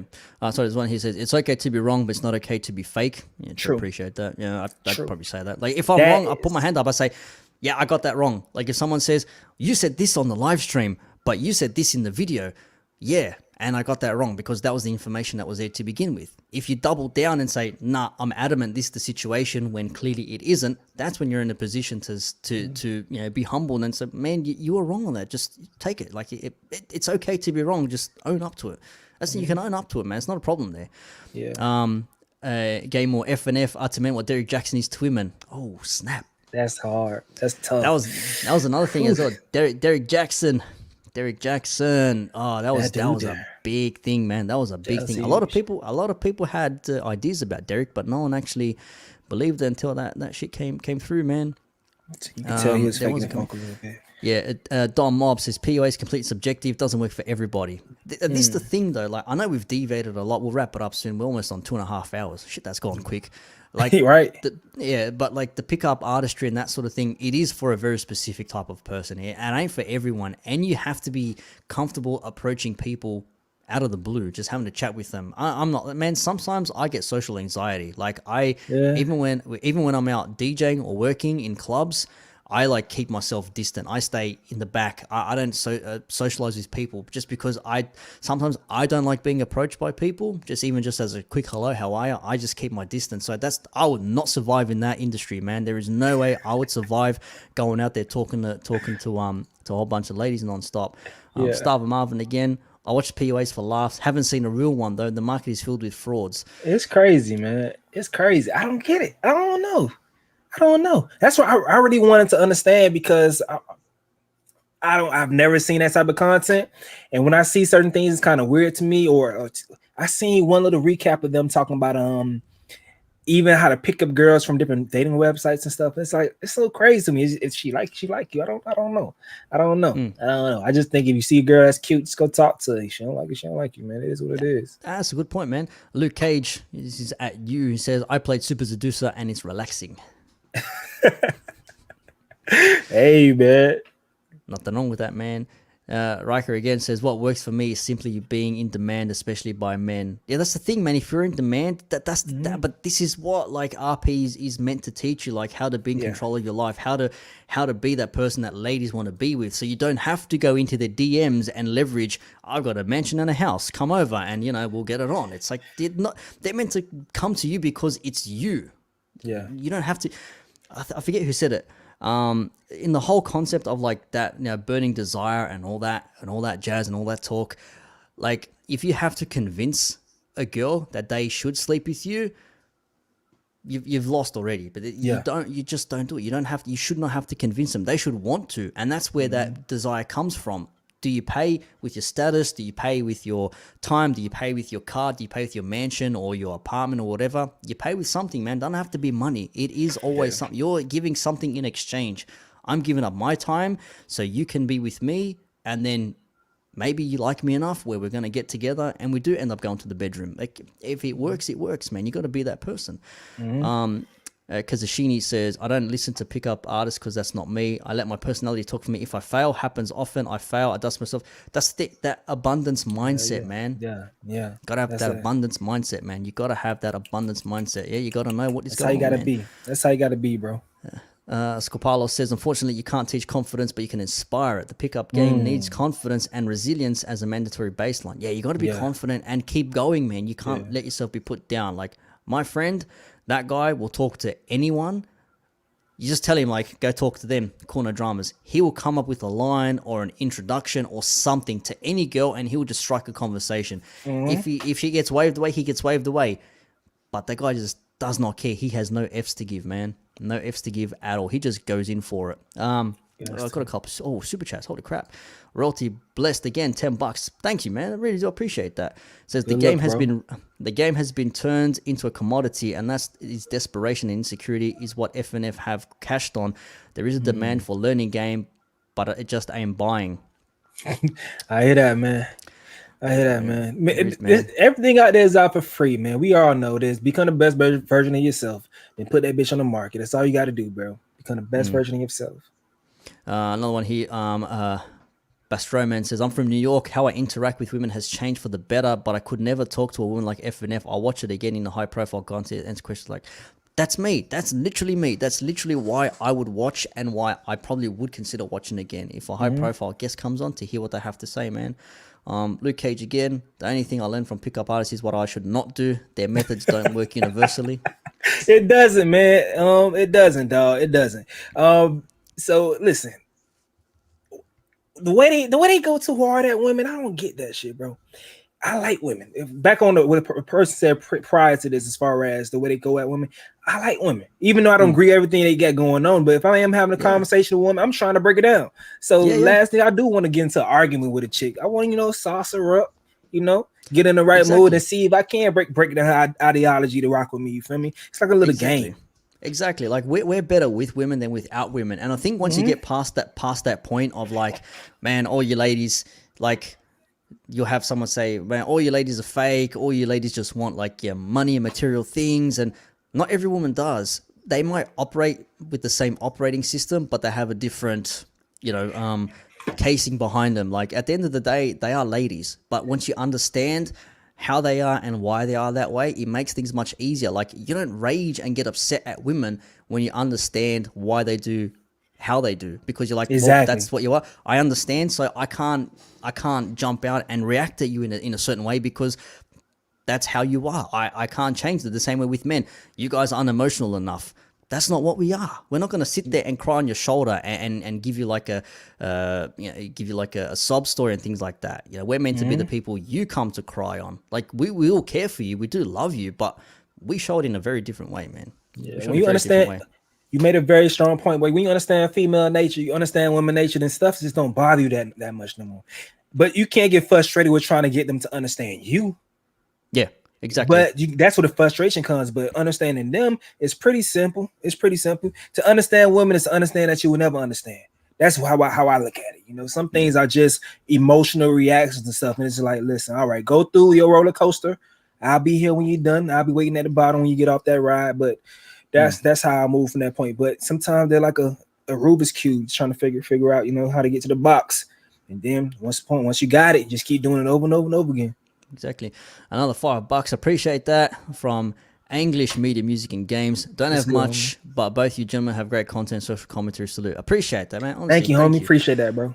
Like I love talking about these things. I just love discussing ideas and shit, man. That's what I'm about, man. Same here, bro. I love talking. Riker's been like the probably the commenter of the night, man. Just read The Art of Seduction by Robert Greene. Yeah, that's the thing. A lot of PUA is based on the art of seduction, man. That's what it is. And it goes back to what we said before. A lot of the current RP content stuff is from the days of Tom Likas, Patrice O'Neill. Shit, man. Even Bill Burr has like some modicum of truth when he speaks about these things, because he does have some points. Okay, he's a comedian, but again, he may have something to say on the matter. There's some information everywhere, man. The comedians are sometimes the best thinkers. Yeah, well, Chris Rock as well, Kevin Hart, Dave will come out. Eddie, no, you know what? I'll go back. Eddie Murphy said it first, man. In Raw. That's my favorite. That's my favorite. Watch Eddie Murphy Raw when he talks about Johnny Carson getting divorced with the half and like.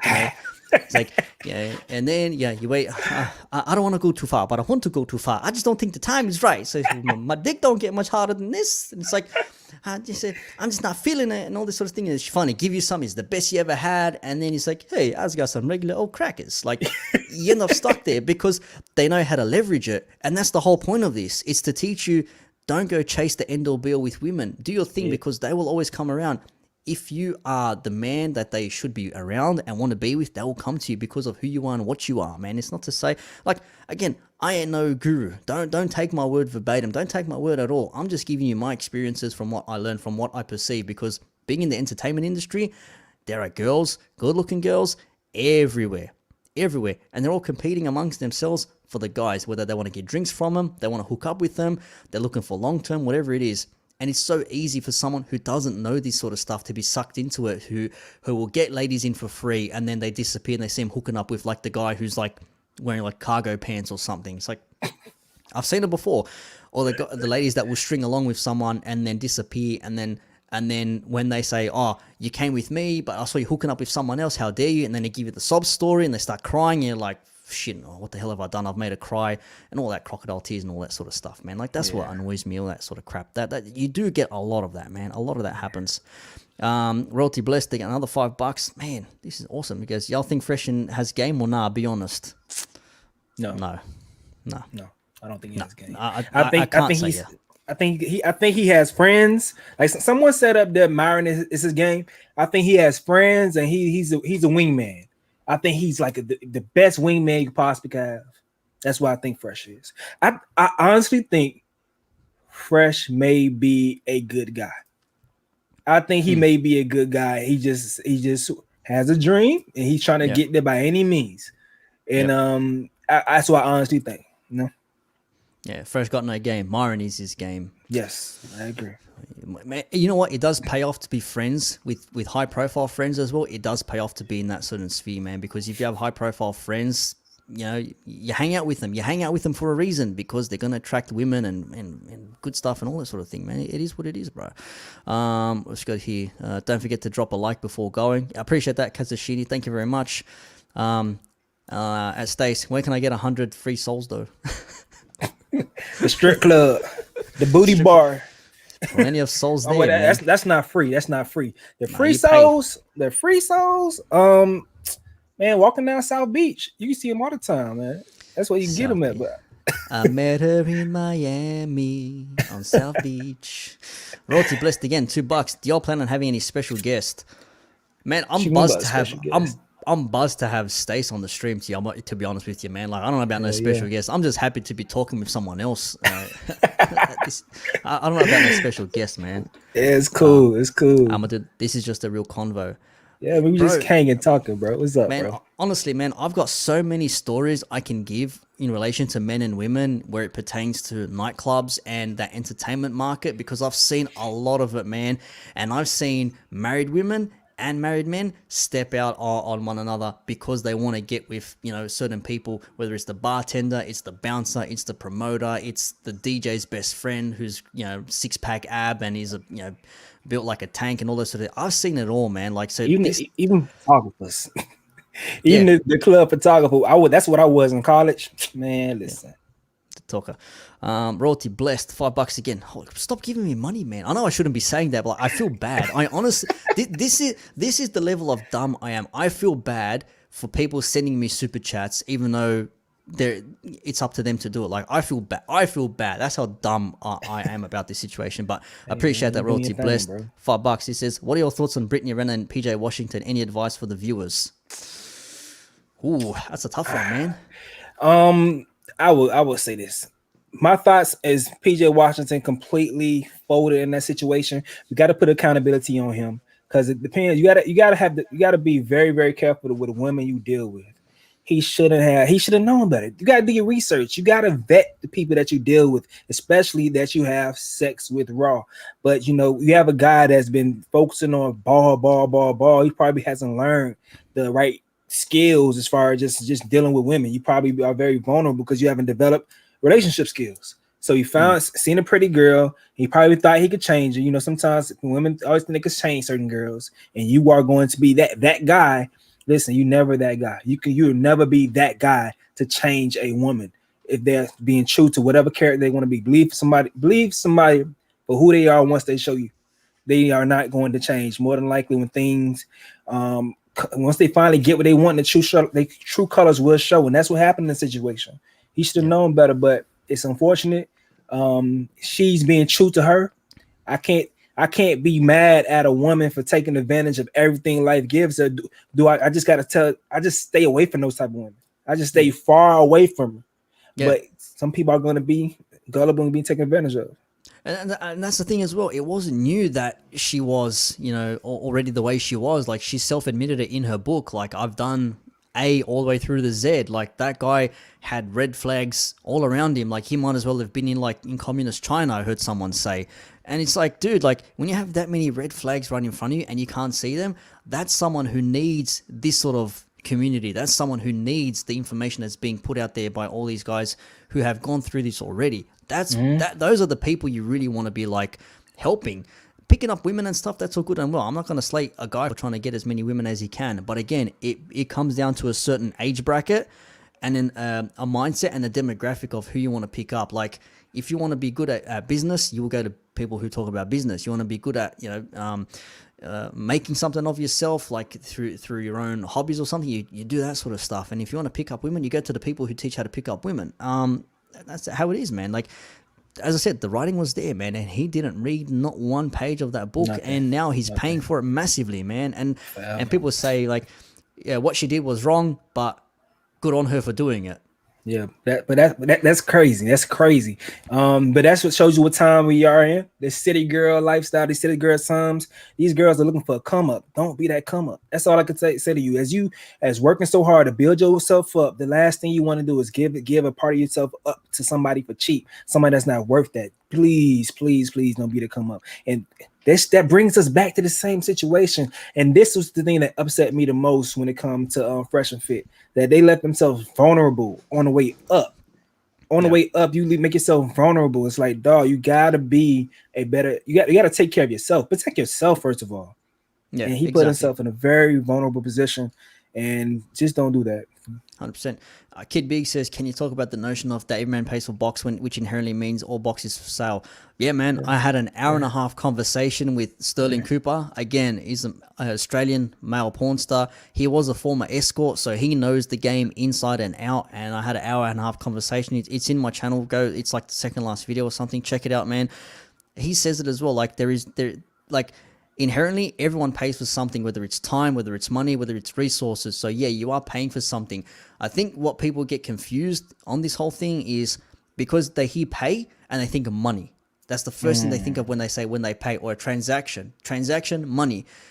Like I said, like, you could be paying with a goat.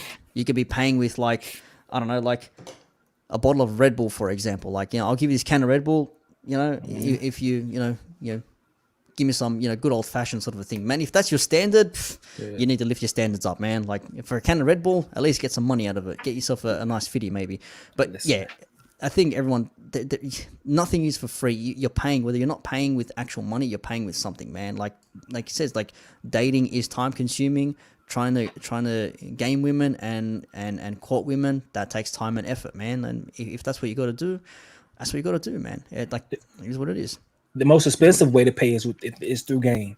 That's the most expensive way to pay, in my opinion. If you listen, even me myself, at some point in time, I had to cut off going to the clubs, going to party all the time. I even had to, like, let me give me a girl so I could even stop being out so much, so I could focus on my goal and get on my grind, because I'm losing money if I'm always trying to chase tail. Always trying to be on this and that. So that's like the most expensive thing, is to give up your time. So yes, you always are paying, and even when you get a lady, you paying. You paying because you gotta pay emotionally. You invest in somebody mentally. Every time you think about something, you gotta think for two people. Whether you should post something on social media, whether you should I get myself something to eat without thinking they're hungry. It's like you always are paying for a box as a man. Women, they don't have to do that shit. You can say they're paying emotionally in time, but it's not the same way. You have to pay with time and investment. What you gonna say? They can literally, Kid Big sent a $5 super chat. I really do. I thank you for that, man. Again, I feel bad for you guys paying me money, but at the same time, it is what it is. Like, that's just me. And just Reich says, to feel good about super chat, summon your inner Myron. It says, can you talk about the concept, man? Yeah, I think we just did that. So appreciate that, man. Thank you very much. CK says, stop giving me money as the wise man looks down at paper. Anonymous said. Stop giving me money as the wise man looks down at his paper. Anonymous said, yeah. I see that a lot. Yeah, stop giving me like I feel bad for it, but I get that's the game. That's what it is, man. Says he, hey man, imposter syndrome is a good problem to have. What does that mean? Imposter syndrome. Never heard of that before. Is that like me saying like I feel bad for being like I shouldn't be here, but I am? Yeah. That happens. A lot of people when you get jobs too early. You think you were ready for, you feel like in over your head with a position, but you know. Yeah. It says loosely defined as doubting your abilities and feeling like a fraud. Yeah. That's literally what I feel like, man. But I'm being as truthful and honest as I possibly can. So love you for I guess it's not a bad problem to have, man. Australian card revoked. Second line is now that's a knife. No one says knife. No one says knife. It's knife, not knife. There's no knife. What else you got here? There's a whole bunch of in there. YouTube takes 25%. Trust me, you want more super chats? Yeah, I know. I know. Sean the Don Juan says, if a woman isn't telling you to wrap up, run. Yeah.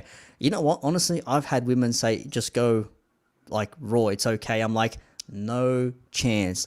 I've said this, mark this, clip it, do whatever you want with it. A 10 out of 10, the best woman in the world can say, I want to get with you right now, but no rubber. No thanks. No thanks. I will not do that.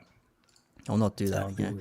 Too marvelous. Why have unprotected sex with someone you wouldn't want to get pregnant? Exactly. Why? That's exactly. Why would you do that, man? Got to calculate those risks before you stick it in wrong. Why would you do that, man? It says, classic TV. Excuse me. Says, yeah, you can't be carefree with women, but he's young too, so it could have been his first real long-term relationship and either ignored it or didn't see the red flags. That's regarding PJ. Yeah, that could be it too, man. And that's the thing. If you don't have the experience, if you go like head in straight out, like without looking, like blinders on, not seeing what's around you, that'll happen, man. And I've seen people. Everyone has wifed a 304 before, or have dealt with the 304 longer than you should have. And it's tough for his situation that he did it being a millionaire and he made the worst possible decision ever. But hopefully he bounced back some type of way. Just make more money, man. Mikamo 182. Price of a can of Red Bull, 1,000 souls. Love everyone's taking this thing. This is awesome. Man. Start Marvin. These ladies be at the Loch Ness Monster. I need about 350. I need about 350. Yeah, got about 350. I need about 350. God damn it, Loch Ness Monster. I need 350. I need about 350. I need about 350. Oh man, I love these dudes. They know stuff. I know stuff, man. I like pop culture references and shit, man. I think people are conflicted with the idea of buying a woman's attention, just like how men who give these ethos all their money are clowned for being simps. I think men think they are simping. I think people are conflicted with the idea of buying a woman's attention. Mm-hmm. Well, paying for a woman to be on camera, I don't know if I don't do that stuff, man, but I can understand why people like I don't agree with it, but I understand why they do it. In terms of like buying a woman's attention, what would you buy attention with? Like gifts, money, time, all that sort of stuff. Yeah, there's a bit more here. It's like if they pay for box, he says as well. Oh, okay. So I think men think they are simping if they pay for box. Yeah, well, this is an interesting thing here. With the interview with Sterling, I said to him, who looks down on paying for sex more? Is it men or women? And to him, he said it's men on men because he referenced Dan Bilzerian. Everyone loved Dan Bilzerian. Guy made money off poker, whatever, good-looking dude. He's on boat parties, he's on yachts, he's all around the world. He's got women, like 10 out of 10 women around him non-stop. Come to find out that they're all paid by him. They're not there because it's him. They pay. So that brought his level down, according to Sterling. It's like he pays for his women. Man, this guy ain't shit. Like he's nothing. Why the hell would I follow this guy if he can't get all these women himself? And that sort of says to me that because you can't attain women yourself, men look down on you. You're not the actual person that you claim you are. Like, yeah, I get all these women non-stop when you're paying them to be around there. So I think that's what he says. Men think they are simping if they pay for box, which I sort of agree because I think men think that way, man. I don't know. What do you think men look at other men down when they hire escorts or anything like that? No, I'm from Miami. I'm not from that part of Miami. I'm from the hood of Miami. So strip club lifestyle is normal. If you go to strip club just to get some food, So so people pay strippers to smash all the time. People pay girls, so it's normal, and it be dope boys or drug dealers or scammers pay girls to smash all the time. It's like normal. It's normal transaction. So it could be the coolest dude. They just want to get a threesome real quick. They'll pay the stripper, and it's nothing. So that's not simping at all. It's just tricking. But ain't tricking if you got it. Tricking. Yeah. Well, that's the new thing as well. It's not simping. It's tricking. Like you actually, you're not really simping. You're doing something with intention. Like if you're simping, then you're just paying women just for the sake of them being women. You know what I mean? But if you're getting something in return, I don't know, man. That's how I see it. Again, Royalty Blessed, $10. I'm feeling blessed from Royalty Blessed, man. Royalty Blessed, that boy. I don't mind supporting in Super Chat. This is a hustle. Your brothers are grinding to produce, and I'm here to support you as best as I can. Question: what is the vision of your YouTube channels? That's a good question. I don't know, man. I've been talking about like some RP stuff, how it relates to me, my own experiences. So if someone does end up watching it, they might take some advice and whatever. Like I said, I'm not someone who you should be listening to verbatim, but if I can say something and it resonates with you and then that makes sense, I'm all for it, man. Like if I've made a mistake and I talk about it, I'll say it so you don't make that same mistake. You know what I mean? I just like talking about anything and everything, man. Like I had Sterling Cooper on. I don't go for escorts. I think paying for escorts is like pointless for me, but I wanted to know why escorts are used, who uses them, how are they used. Like I wanted to know that sort of stuff. So I'll talk about anything and everything, man. I think you're pretty much the same sort of deal though, aren't you? Yeah, I am. I like having conversation about anything, and it's not just I'm a consumer of red pill content. I wouldn't say I'm a red pill content creator. I'm a consumer. So a lot of things the way I do think may be red pill based, but I'm a consumer. So as far as my future for my YouTube channel, it's going to be a lot more produced content. The more I'm able to free up time and focus on just straight from just not just working my day job, also making this my full-time job, it's going to be a lot more produced content, kind of like TV show based type stuff. I don't know if people that are in UK, if you are familiar with Foot Asylum channel, it's a lot of concepts that I'm writing right now that's going to be very similar to the content that they put out. Dating shows and stuff like that. Or I have a channel, I have a segment called I have two segments: reporting live in the streets.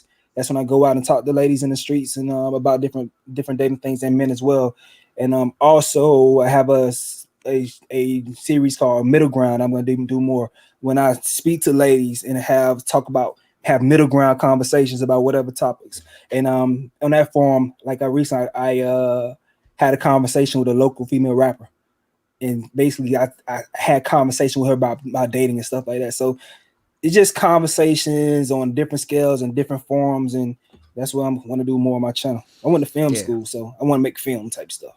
Yeah, that's the thing. Like, I would love to end up doing that, just talking to people, collaborating with other people, because I'm a consumer first and foremost, man. Like, I'm watching other people's content and I'm dropping comments. I'm watching yours. I'm watching PMP. I'm watching Duke and Don, Ab and Preach, Kevin Samuels, and a whole bunch of others. Like, I watch a variety of things on gaming, politics, news, all that sort of stuff. So I'm a consumer first and foremost. And like, I agree with you. I'm an RP consumer. I'm not an RP creator. So what's out there, I use to apply to myself what I need to apply to. If, like I said, I don't need to pick up women, so I don't use the pickup side of things. I just use the practicality side of things, how to get myself to another level sort of a thing. So I agree with you on there. When it comes to the conversations and shit, I love to be able to jump on other people's channels and just have conversation with them, because I live in a different country, in a similar but yet different culture. And the way we do things here is different to how they're done over there, or in Europe, or in Asia, or in South America, etc., etc.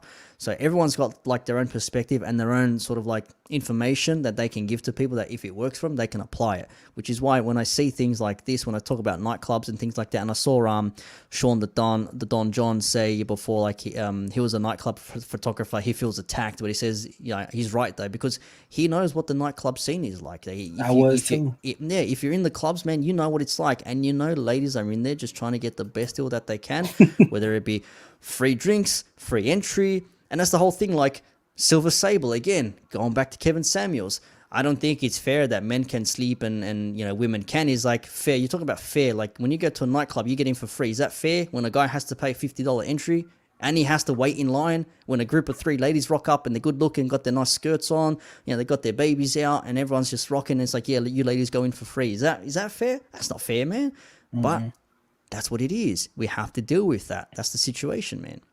That's the situation. Black Nerd Talks Gaming, 5 Canadian dollars. Sorry for the payment. Sorry. My bad. I love you guys. It's all good. What people don't talk about is that PJ was groomed since he was 17 to challenge imposter syndrome. Check out Kyle Cease's The Big Talk. I appreciate that, man. I'll check that out.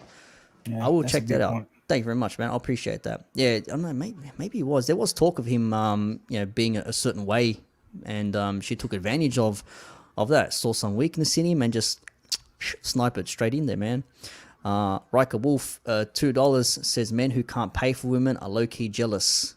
Ooh, interesting point there. That's a good point. I mean, to be honest, you just get it out the way, do what you got to do. That's a good point. Like I've seen guys get together on boat parties and they pay women to be there, and I look at them just like, why the hell would you pay for women? But at the same time, I'm thinking like, man, these guys literally just paid for women to be on their boat and be topless and do whatever the hell that they do. Like, that's crazy. Like, that's wild. Like, man, if I had that time and money, that sort of stuff. I'll start wrapping things up. I've gone for it. Holy shit, $40 from Royalty Blessed. Royalty Blessed. Wow. Well, I G2G, but I have been interviewed. When y'all open up the channels, the online support public, y'all be blessed. Yeah, we might do that like in the coming days or weeks or something, man. I'm new to this, man. This is still crazy for me, so we'll figure something out, man. We'll work something out, man. If we can get together with other people and shit like that, just have honest conversations, man. Because I was, I still am. Stacey still is, RP content, we drink it in as well. So we got something to add to the conversation too, man. So it is what it is. Amadou the Goat says, what do you think about Rollo Tomassi? Like I said, man. You watching now? Yeah, like I've got his book right here, man. Rational Male. Like, it's helped me in the past. I'm sure it'll help me in the future again. Lately, there has been a lot of him being like one-sided when it comes to the whole Fresh and Fit thing and the attacks from other people. The information in there is good. Again, the message is there. It's who's giving you the message. That's the key thing for me. Who's giving you the message? That for me is always like, it is what it is, man. That's how I would say it there. I think we'll wrap things up, man. We're on 3 hours. Holy shit! It's like 11 a.m. It's late for you now. I'm about to start another podcast in a few with my damn peoples. That's when I get my family. We be arguing all the time, bro. We talking about a lot of shit. We're gonna discuss the OnlyFans shit. We're gonna talk about Quavo and Sweetie. We're gonna talk about a lot of different stuff in a second. I'll be tuned into that, man. I'll post it. I got all the time. And once again, $10. Thank you to Undercraft. Got the 3 pair emojis. Appreciate that. Thank you very much. Thank you very much. Yeah, Gameco says Rollo's book is good, but I'm slightly FNF. Nah, that's what I just said. Like him, like that's what I just think, man. Like the content is there. I will never slag him for the information he's given in that book. That stuff is literally life-saving, man. Countless men have come out and actually professed that reading your book saved my life from me taking my own life. I was divorced. I had kids taken away. I was going nowhere in life. Like, there is useful information in there. Again, it's how you use it. That's the key thing, and who's giving you the information too. That's what for me is important. But yeah, that for me was a bit of a letdown there. Bastroman says the next conversation will be look forward to. Man, if everything kicks off from here, I'm happy to have another conversation, man. Man, this guy's dropping 5. Come on, man, you don't have to do that, bro. Guys too, man. Guys too, bro. No, this is you hitting 10K, like. Come on, man. It's all love, bro. This is me making the dollars. Making the dollars. CK. OnlyFans. So many thoughts won't be happy in October. Bye adult content. They did a flip though. They flipped it, didn't they? They said, we got like a payment processing plan. And reading the tweets yesterday, I made a quick little video when I first saw it. I'm just like, man, these ladies ain't happy. They're already leaving.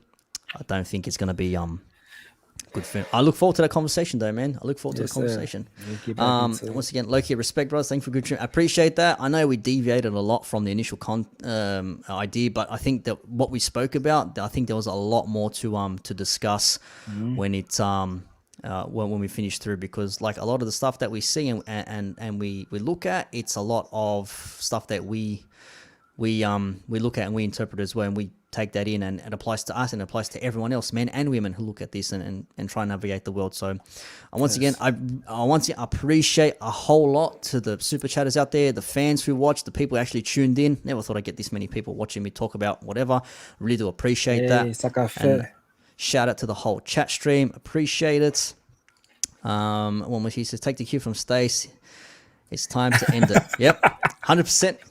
100% went on for way. Next one will be smaller. Next one will be a little bit smaller. Congrats for successful first stream. Thank you very much. Appreciate it. Hey. I think there's useful information. I'm gonna download this. I'll clip some bits and pieces out there. I think there is some useful information which I'll bring out there if I have a couple of days to bring it out there. And yeah, once again, thank you very much, Stacey. I appreciate you asking me to jump on with you. Appreciate the conversation. Thank you for having me, bro. I'll be looking to your next stream and kicking back and kicking on with you. So I'm gonna go and make myself a coffee. It's 11:08 a.m. Thursday morning, and I'll do what I always do: watch YouTube content. So peace out to everybody once again. Appreciate everyone. Peace out. See you later, peoples. Yo.